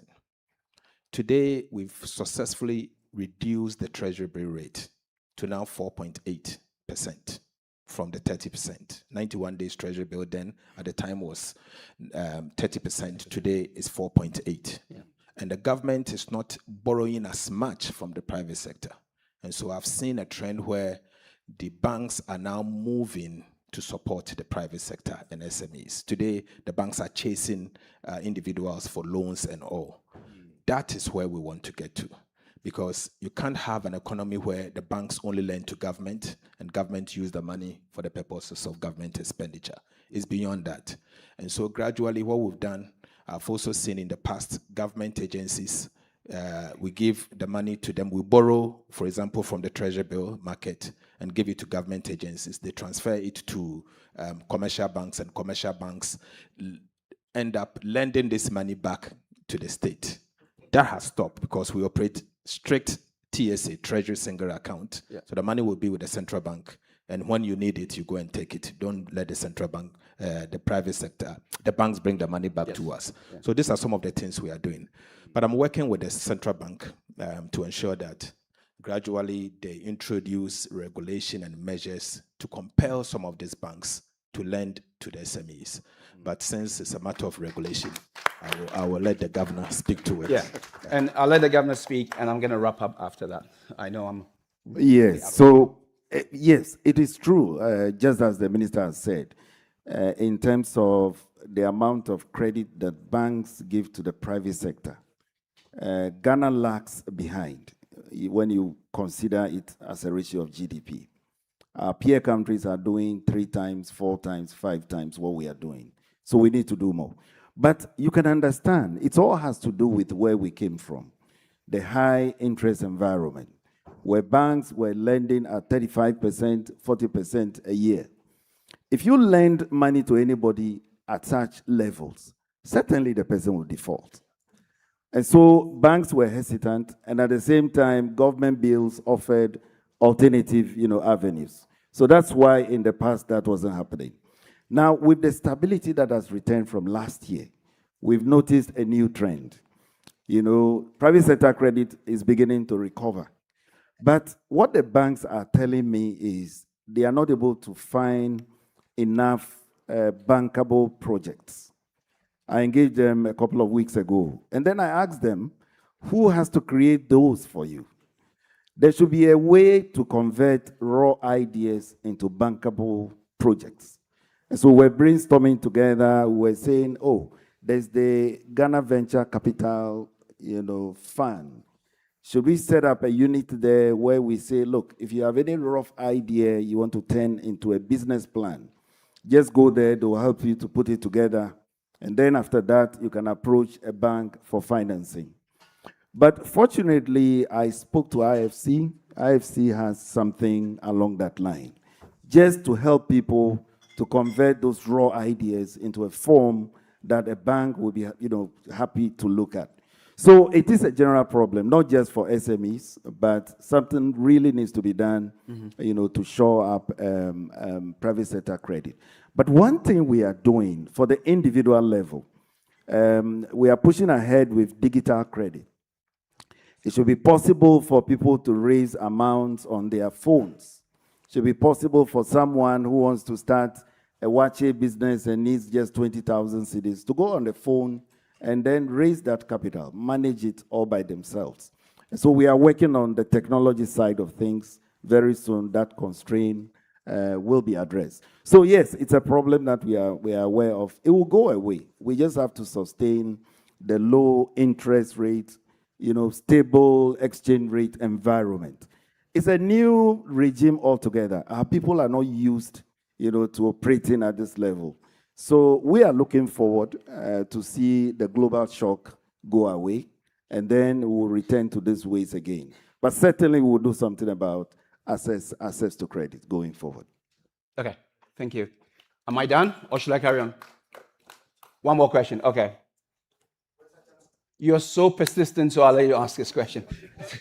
I've been spending 5 minutes watching you. Yes, because I'm Christian Yale. I'm the parliamentary correspondent for TV3 Ghana. Okay. And this question is important to me because of all the issues we've had around cocoa. So I want to ask the governor, I know that cocoa is a national asset. You've announced that there's going to be at least a $1 billion, funding or cocoa bond or local bond, if I should put it that way, to be issued by the Ghana Cocoa Board. So my question simply goes as this.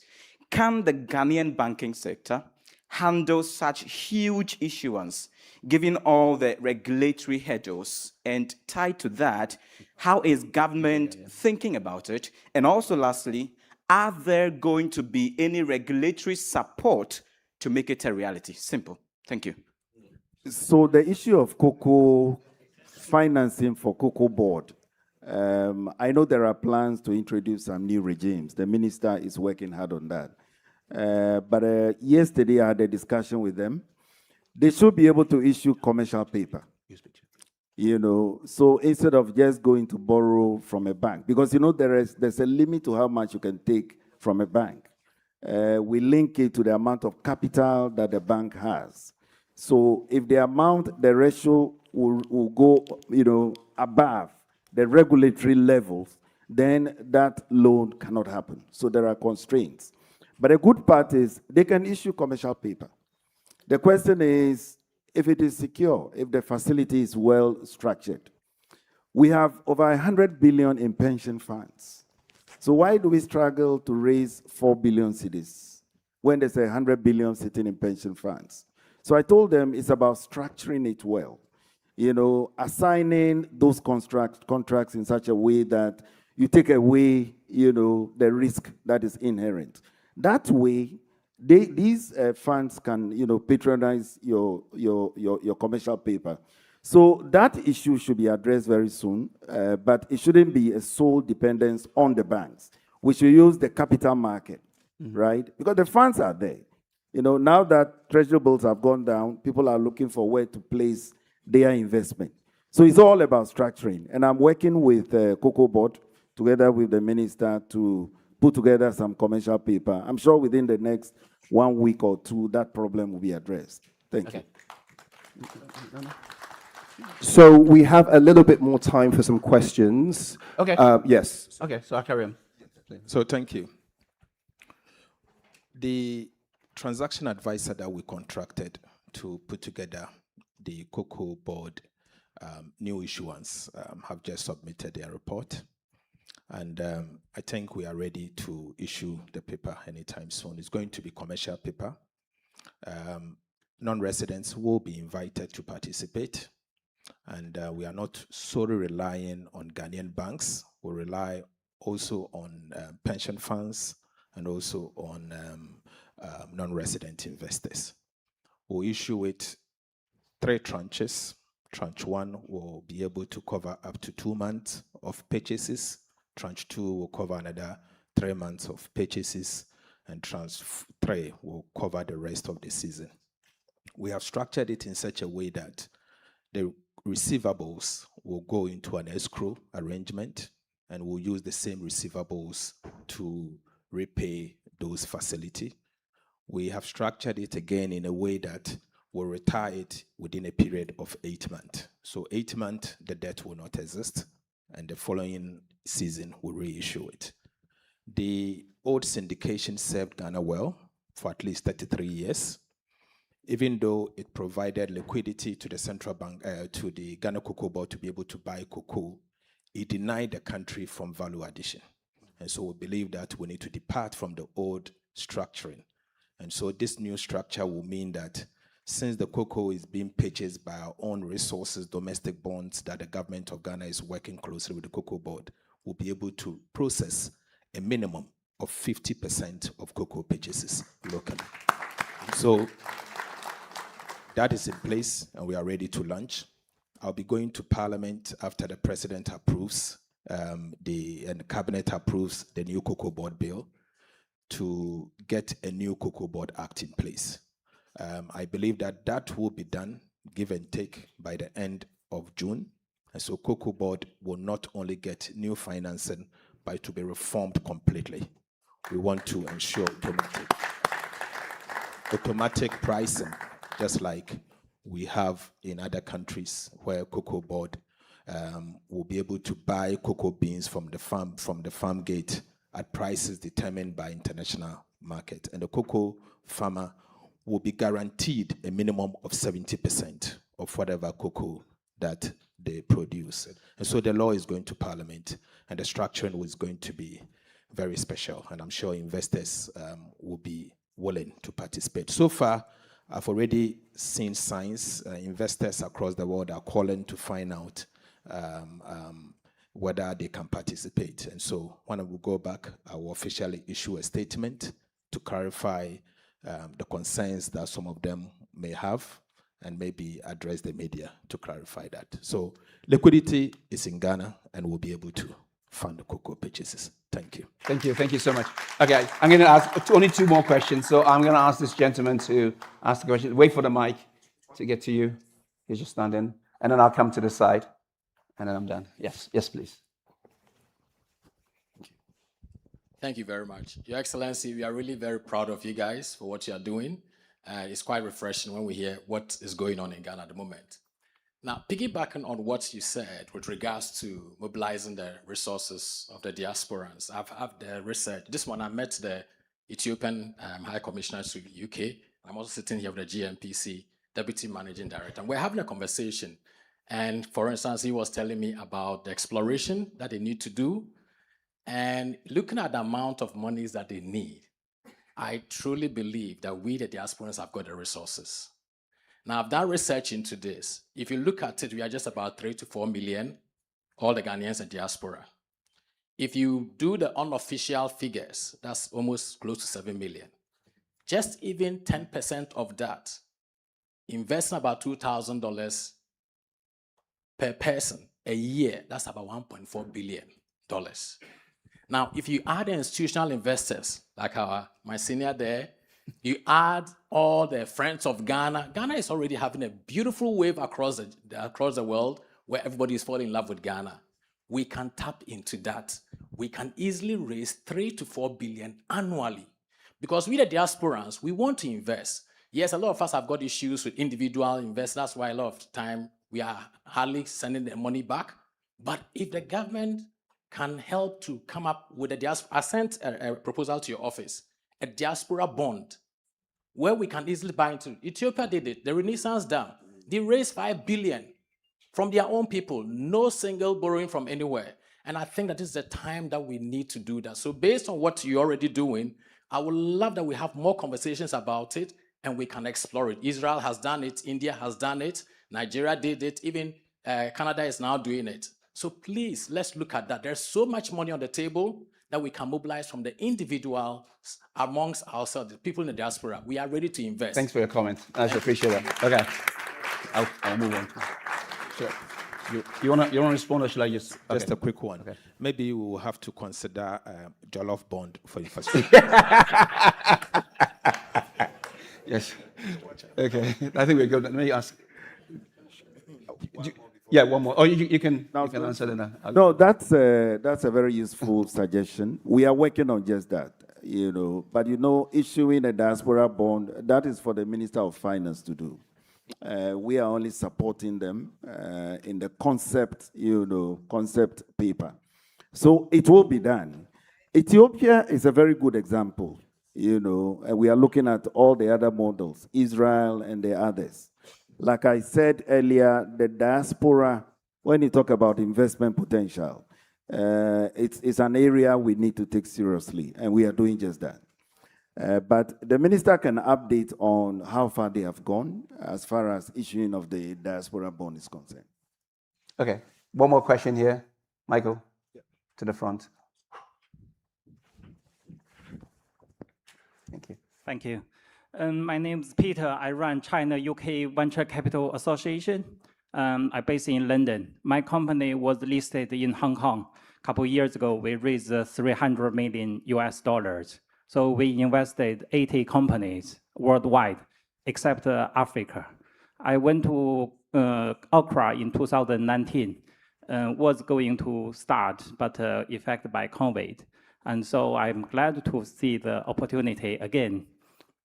I watched the president mention John Dredge last night. I think it's a very good practice leader. So my question to you is, we have lots of cash reserve right now, and lots of our investment go to IPO again. So some money come back. Now we want to go to Ghana, where to start. And we don't want to start a project. We want to invest many projects. So it's more kind of equity investment. Thank you. The cash reserve on investing into projects. into projects. No, no. Yeah. Yeah. Yeah. Okay, thank you. Let me take the issue of investment in projects, and the governor will take the cash reserve issues, since it's a central bank specific. The government of Ghana, under His Excellency the President, decided to use the first 2 years to stabilize the economy, 2025, 2026, create the fiscal space needed for development. That has successfully been done. Today, we've been able to create some significant fiscal space in excess of about 15–16% of GDP, fiscal space that we can put it into proper development. What we seek to do now is to gradually invest in areas that can grow the economy and can also repay those investments going into the future. We've put together a framework of investment, and what we are going to do is to announce in the 2027 budget what the president calls the new economy. Now, the new economy will identify key areas in commercial agriculture, in critical mining value addition, in energy sector, gas to power, gas to fertilizer, and also in key transport infrastructure, Western Rail, and others. That will be announced. The project will be announced as part of the 2027 budget, and we will attract financing going into those investments. But we are yet to finalize the blueprint, and when it's done, His Excellency the President will announce same, and then I will engage investors to attract financing for that project. So be assured that we have the blueprint in place. We want to attract the kind of UK export finance.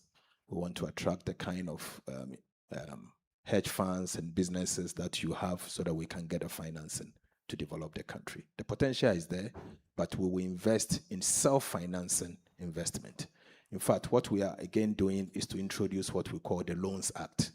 So we will actually introduce a legislation that will guide borrowings. So you borrow commercial for self-financing investment, and you can only borrow concessional for only social infrastructure.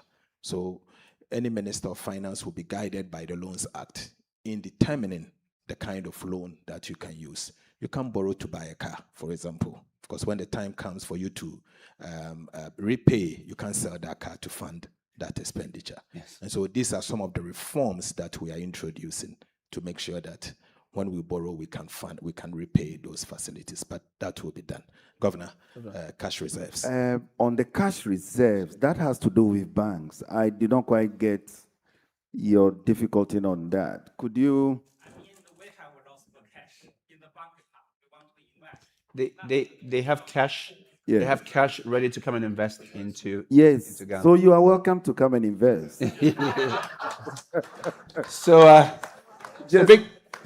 So big boss, they will speak to you offline and give you some ideas around what to come and invest. But rest assured, there's plenty to be invested in Ghana. So they will talk to you offline about that. Yes, we can do a bilateral on that. Yes.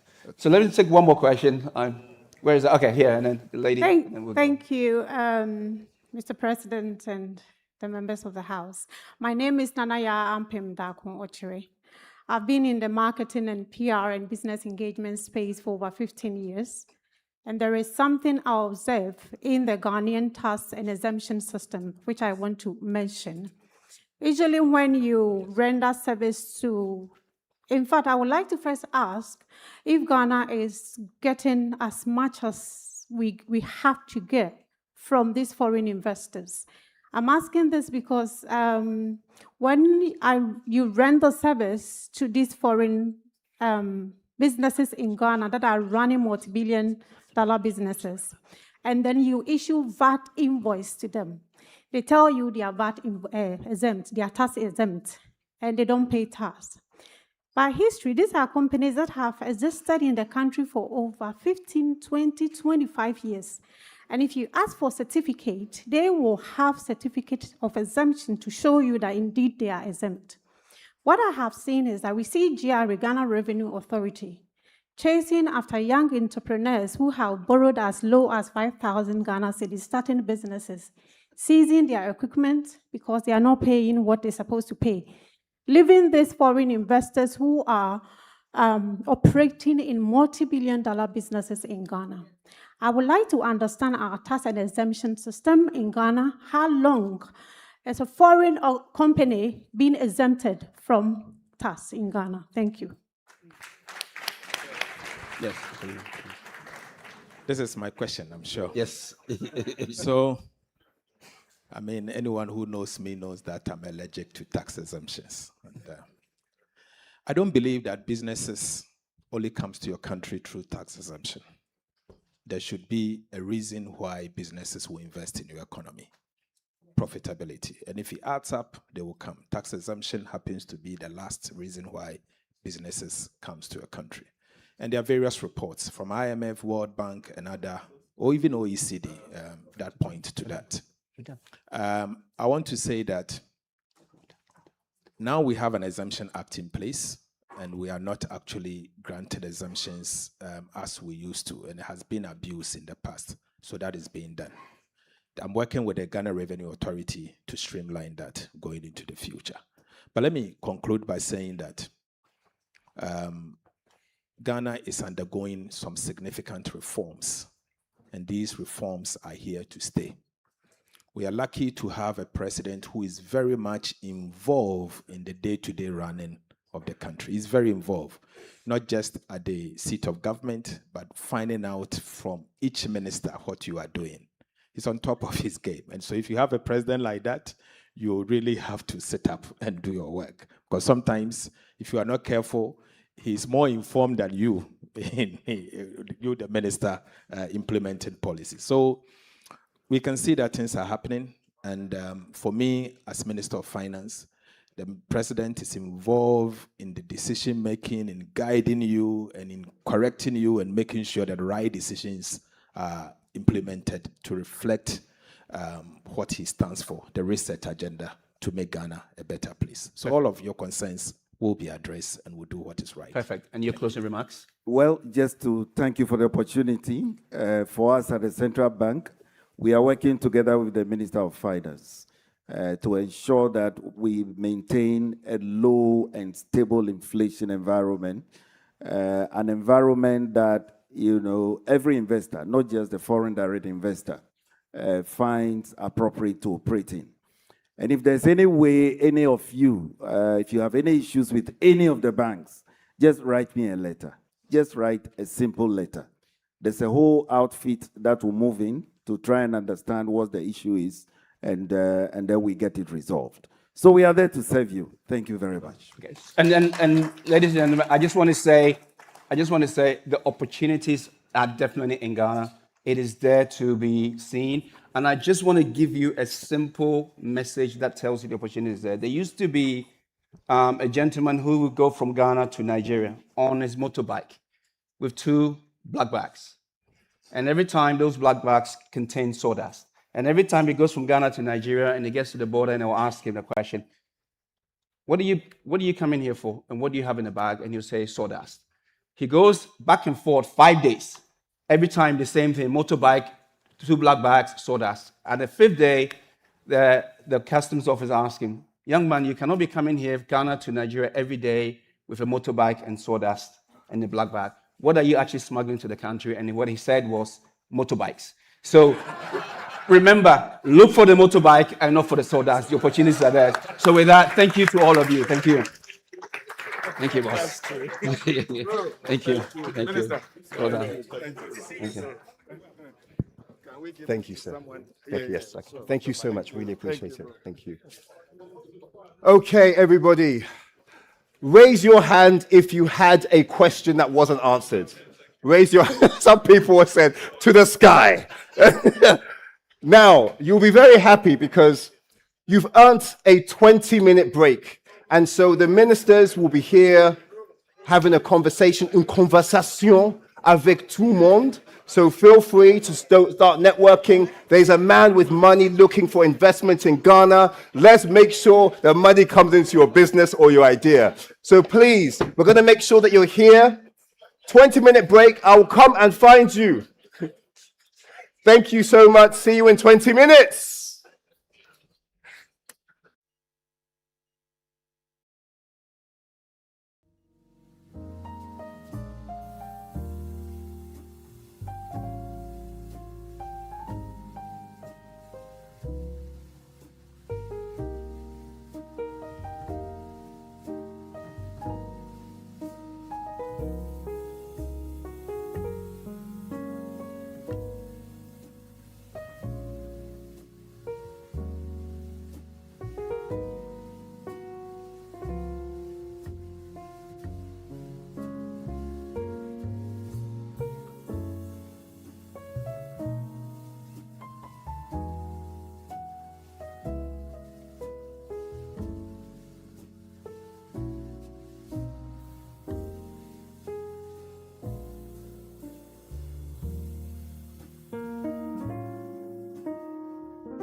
1 second. Distinguished guests, you have 4 minutes remaining until a very hard start. I mean on time start. Second question or second point is, we also have an exhibition hall. Go up the stairs, down the stairs, and we've got so many amazing things for you to see. So please make sure you visit them today. Please make sure. The president will be doing a walk around there, but please do make sure you go and visit. 3 minutes and 30 seconds remaining. Thank you so much. The message has been delivered.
Can we start to take our seats? Can we start taking our seats? We've got a hard stop.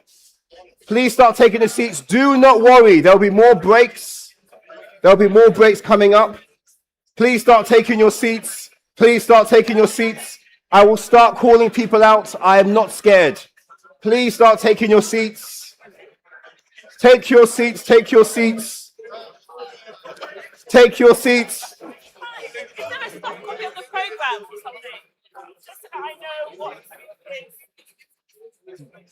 You can take a picture of this. Take a we're jumping around a little bit.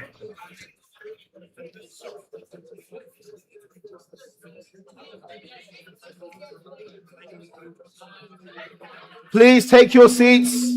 I'm not seeing enough seat taking. There you go. Yes. Please take your seats. I'm going to start calling people out. We don't have time. Madame with the glasses. Please take your seats. Please take your seats. They will still be here. Trust me, they'll still be here. Take your seats. Please take your seats. Please take your seats.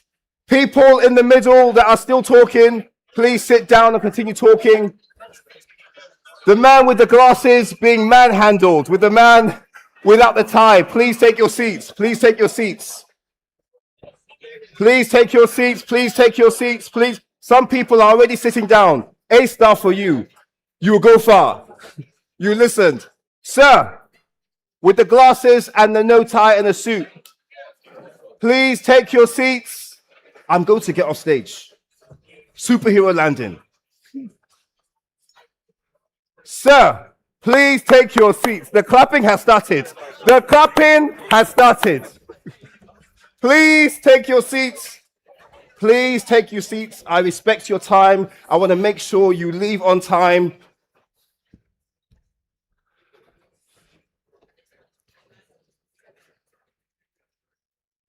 Okay, are we ready? Please take your seats. As I said, please do not forget as well, when you go up the stairs and then down the stairs, we have a whole exhibition room full of Ghanaian goodies, delights, things that can get you land, saving you money, getting yourself some real estate. So please make sure you go and patronize them, get a goodie bag. Nothing in there is paid for. It's a conversation and freeness. You might get a nice pen as well. So please go and claim your nice pen and your nice goodie bag. Okay, the message has been delivered. Okay, please take your seats. I want to introduce our next speaker. So our next speaker is a capital markets pioneer who thoroughly understands how to leverage public equity to drive enterprise growth across West Africa. She is the CEO of the Ghana Stock Exchange, and she brings decades of corporate finance experience and absolute institutional credibility to this stage. She's a driving force in modernizing the exchange and successfully making local equity and debt instruments accessible to global portfolios, hopefully including the diaspora as well, who've got plenty of money to invest back home, just like the Ethiopians and the Renaissance Dam. Okay, she takes the stage now to present the strategic opportunities, liquidity frameworks, and listings currently shaping the Ghana Stock Exchange. Please welcome to the stage the CEO of the Ghana Stock Exchange, Abena Amwa. Abena, round of applause for Abena. Abena, wave your hand so I see you. I see you. Abena, I can't see you, Abena. Where's Abena? I was told Abena is here, and she's not here. Abena, maybe we can scream Abena and she will come. Is Nee my right-hand man here? I was told she was in the room. Is Abena here? If you know Abena Amwa, please. No? Is Nee in the room? She's walking in. She's moonwalking in. That's what it is, in style and grace. She just walked out. Okay.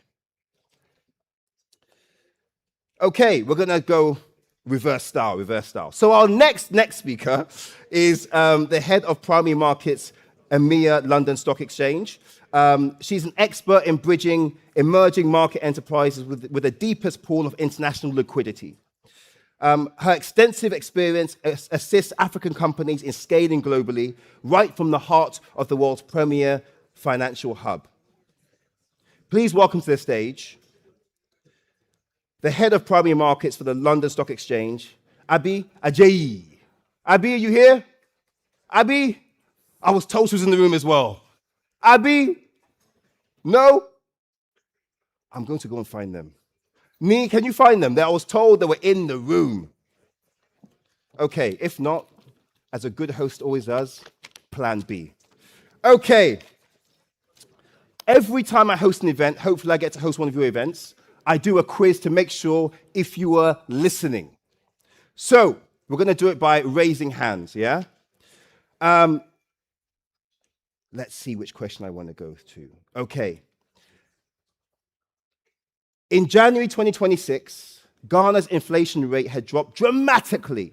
To what levels? Down from 23.5% to what? A. If you think it's A, raise your hand. If you think it was 21.1%, if you think it 2, if you think B, if you think it was 8.5%, raise your hands. Any B takers? Confidence, I like. Oh, there's 2. I see. C, 3.8%. If you think the inflation went from 23 to 3.8%, Miss Ghana, UK, have you voted? You weren't listening, you see. Aha, you didn't hear. You weren't this one. I've got a very loud voice. We have to engage. We need presence. If you think it was A, 12.1%, B, 8.5%, C, 3.8%, C, B, shout it out louder. Any A's? Oh, said A. I like it. The answer is C, 3.8%. And wouldn't the world love to know how? Because, wow, inflation has been going rampant across the globe, and Ghana is fixing it. So Ghana can teach a few things to the world. Is Abi in the room yet? If not, I've got more quizzes. Abena in the room yet? Abena? Amwa? No. Okay. Let me go do one more question. Let me see. Oh, this one. We love some statistics. Okay. Here's one for you. See if you know this, because I love, just like Lannister, if you know Game of Thrones, we always pay our debts. According to the Ghana Statistical Service, how many Ghanaians found employment between Q1 and Q3 of 2025? Answer A. If you think it's A. A is over 500,000 people found employment. Raise your hand if you think it was A. B, over 1 million. Raise your hand. You're looking at me like, hey, I don't know this one. It's okay. Yes. C is 2 million. C, A, 500,000. A, we've got A. 2 A's. Any 3 A's? 3, 4. B, over 1 million in 1 year. Okay, we've got a taker there. C, over 2 million. Some of you have not voted. I'll start calling you out. I'm not scared, trust me. Knees, are they here? Okay, 1 second. The answer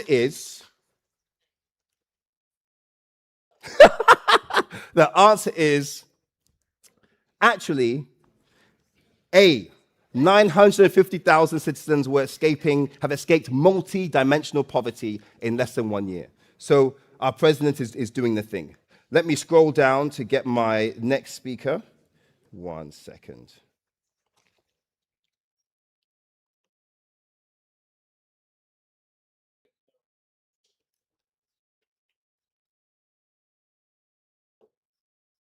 Okay, so first of all, is Simon in the room? Okay, that's what I like to hear. That's what I like to hear. Let me introduce you properly because I did this twice, it didn't work. Okay, so our next speaker is a strategic facilitator who works to reduce regulatory friction for international capital entering Ghana. We've heard there was a Chinese man here who said, I've got money, cash to put into Ghana. And he operates at the forefront of FDI, serving as the key ambassador and corporate matchmaker for global partnerships. Please welcome to the stage the Chief Executive Officer of Ghana Investment Promotion Center, Simon Maji.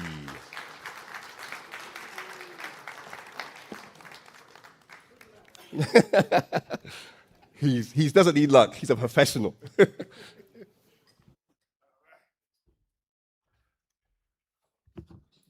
morning. Oh, the energy is a little low. Good morning. You know, for Christians, Jesus Christ told Peter that you would deny me, and on 3 occasions when he was called, indeed he denied Christ. So I'm happy to be the 3rd person who is called to be around to do my presentation. And mine is very simple. You can see the quote from His Excellency the President. That is without hesitation that our country is back. But after his quote, ladies and gentlemen, please let me just acknowledge the presence of our Minister for Trade, Agribusiness and Industry. Please, a round of applause for her. She's our boss. She's been shepherding and helping us in and around many of the things that we do. We are very grateful to you. And also some of my board members from the Ghana Investment Promotion Center, soon to be Authority, and all distinguished members present here. So this is a snapshot of our country, Ghana. I'm sure many of you know where Ghana is. How many of you have you've been to Ghana before? Who has not been to Ghana before? Who is new to Ghana? Oh, you are new to Ghana. Okay, so let me describe Ghana to you. Ghana is slightly smaller than the UK. So Ghana is 238,000 square kilometers. The UK, I believe, is around 244,000. But Ghana is a place to be.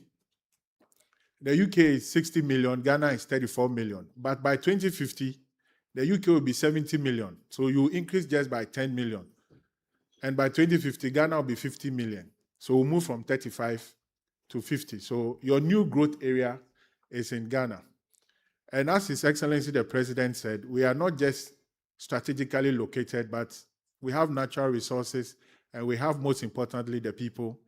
And we were one time colonized by the British. So our line of business is all British inclined.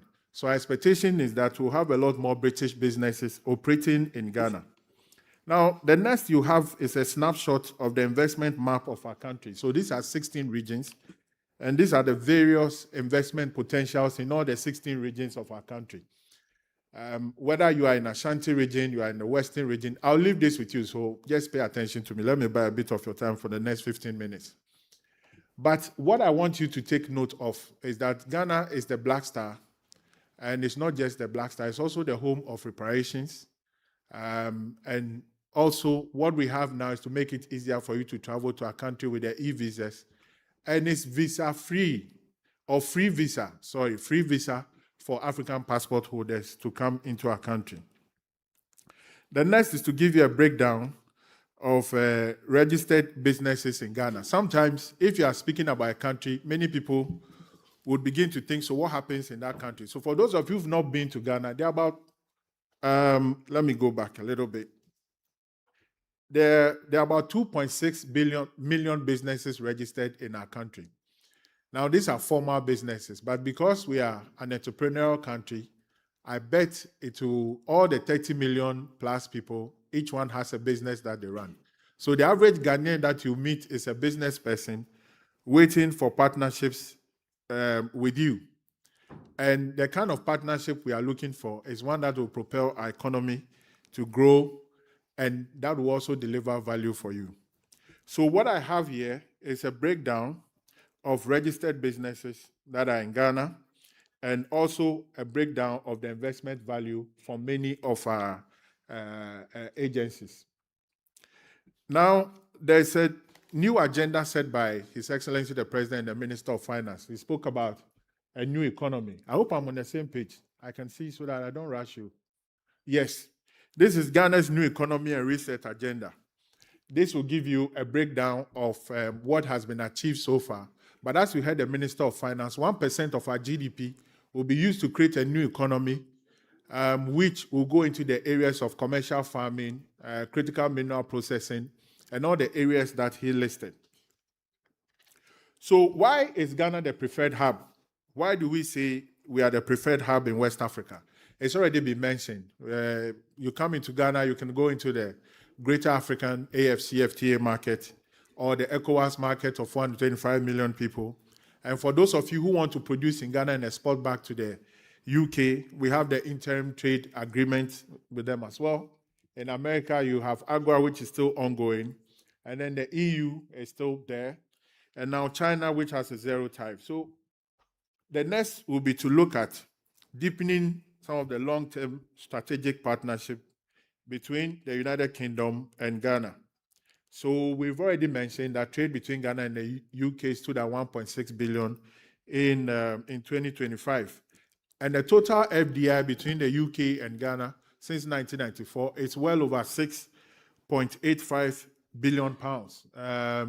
Possibly it could be higher, depending on which sector we are looking at. The Minister of Finance and the Governor happily mentioned that they want Ghana to become like a financial hub for West Africa. We recognize that the UK has potential in this area, and so that's part of the strategic. Oh, sorry. Did I miss that? Sorry, I want you to look at that pillar very carefully. So that's part of the strategic areas we want UK businesses in, which is the financial services. And one other area of importance is also education. How many here have UK degrees? How many? Those from Ghana, so many Ghanaians prefer to have UK degrees. For some of us, we also have Italian degrees. So where are the Italians? Buongiorno. Va bene, tutto bene? Grazie.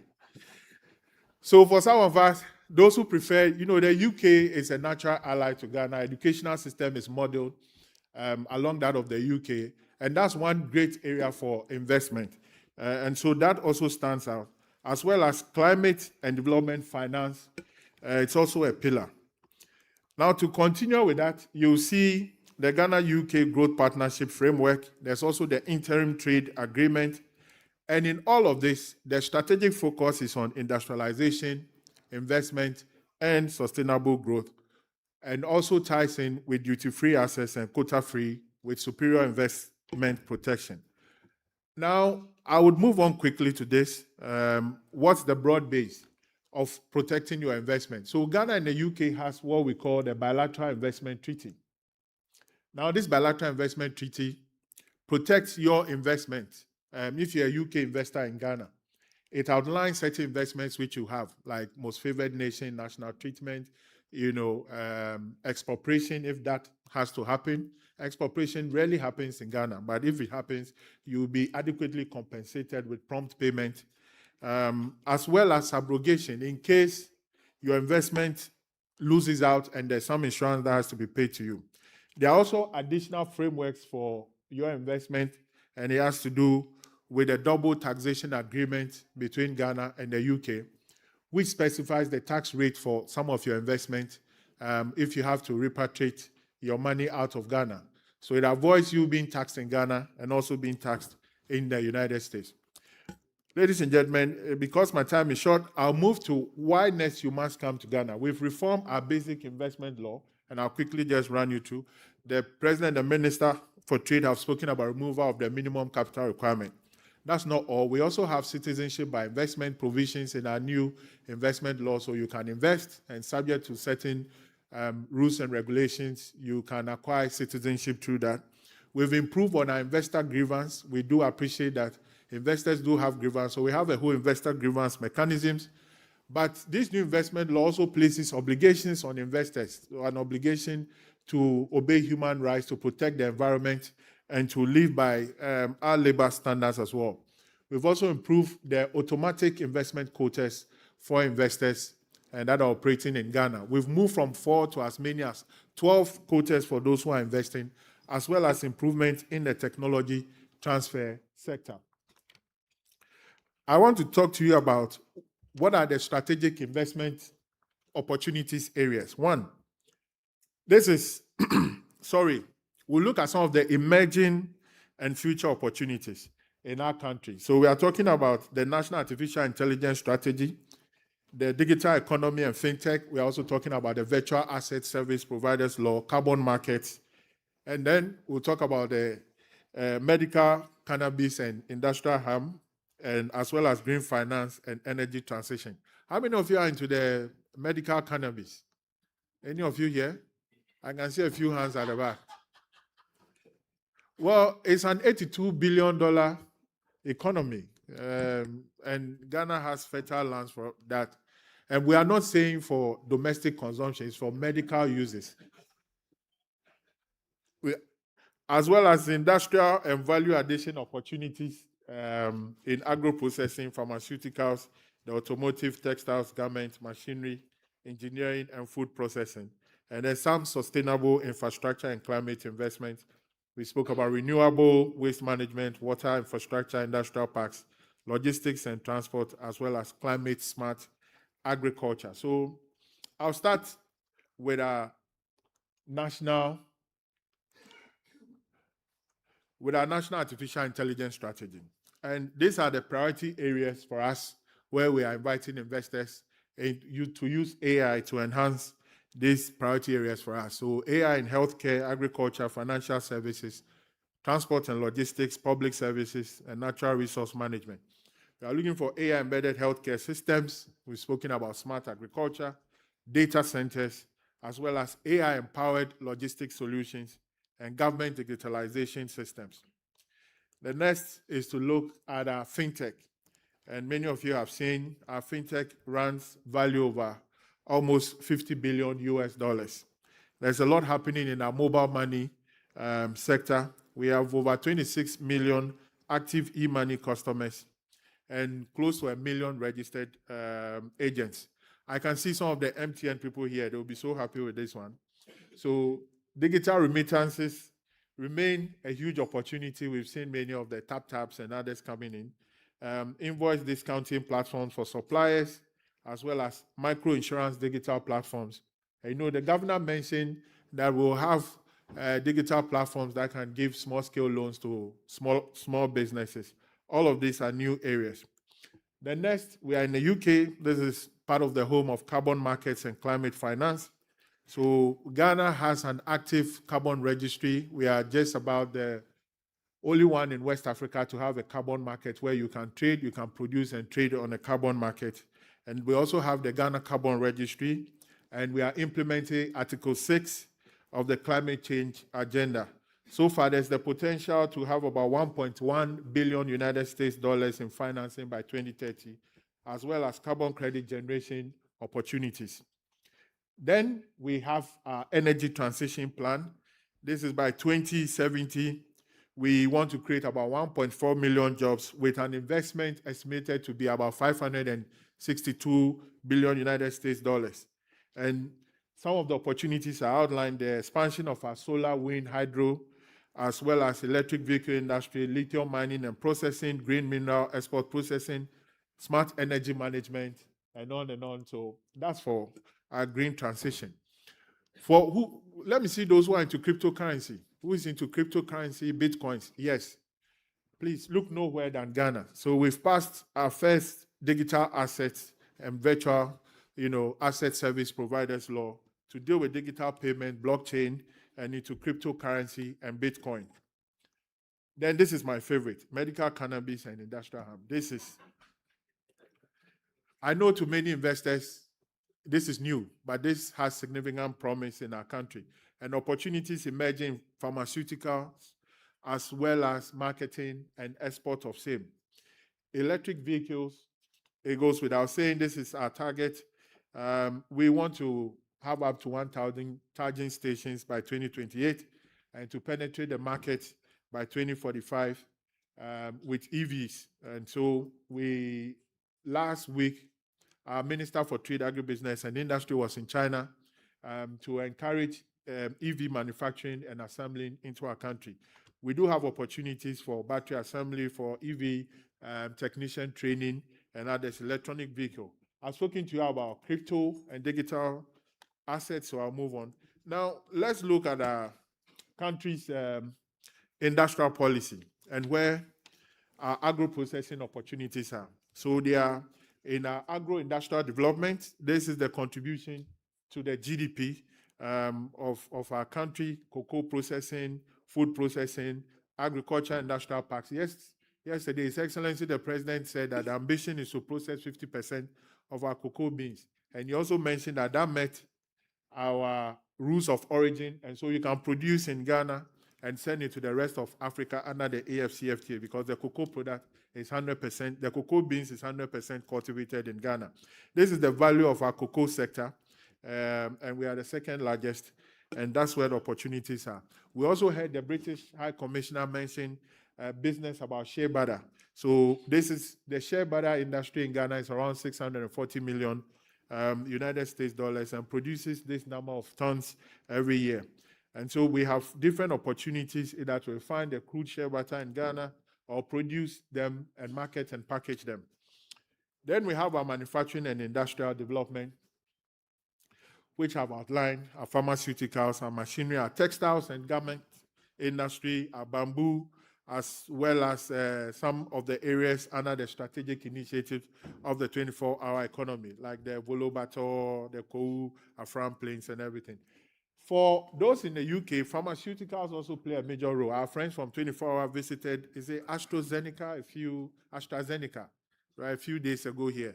This is an important market for us, 600 million and growing, 12 export countries, 38 pharmaceutical manufacturing companies. And we are looking for APIs, which is the active pharmaceutical ingredients, and also the consumables. But most importantly, we come from a country that has herbal preparations that could be commercialized. Of time, we've mentioned renewables. You can see that we've mentioned the carbon markets. And tied to that is our downstream petroleum hub project of $60 billion over 20,000 acres of land for those who want to produce, refine, go along with the jetties and export to our neighboring countries. This is our transport infrastructure and opportunities under our transport infrastructure. It is estimated that we need around 272 billion required to expand and upgrade all our roads. So far, the big push is just 10 billion over the next 5 years. Then we have other opportunities in the circular economy, waste management, climate smart water infrastructure, green finance ecosystem. And you can see why we keep mentioning green finance, carbon markets, because this is the UK. This is what's of priority to them. Now, priority number one for Ghana-UK, priority areas for the Ghana-UK collaboration. We're looking forward to industrial and value chains. We are happy to work with you on the green transition and climate finance, digital innovation and AI, as mentioned, infrastructure and logistics. We are happy with the announcement of the investment in the port infrastructure. I'm sure my Minister for Trade, Agribusiness and Industry will go home a very happy minister with that announcement. And then the next is skills and collaboration or cooperation, trade and export development. Ladies and gentlemen, I have 3 minutes left, so let me run you through some of the bankable projects by the Ghana Infrastructure Fund. The first you have is that they are supporting this 200 megawatt solar power generation with a ticket of $150 million. It's mainly EPC plus F. So EPC plus F, engineering, procurement, construction plus your own money, and we'll give you the right conditions. There's also the TPA cocoa processing, $82 million. And these are some of the transaction-ready projects. You have the Volta Economic Corridor, you have the Volta Lake Systems, you have the Volta Transport Company concessions, you have the Tamale Air Cargo and Export Hub, you have the Sochare Parks and Textiles Park as well. Then there's the Volo Bato Industrial Park, there's the Kou Afram Plains Parks, there's the Kumasi Tech, Mechanical Tech Project, and then there is the Goodrow. Goodrow, are you with us? Goodrow. So they produce environmentally sustainable tissue paper in Ghana, as well as the African Golden Food, and Osei-Mensah Industrial Park in Swami Magazine, Springs and Boats Company Limited, and then Aqua Africa, as well as trade export platforms, and a bit of our manufacturing business.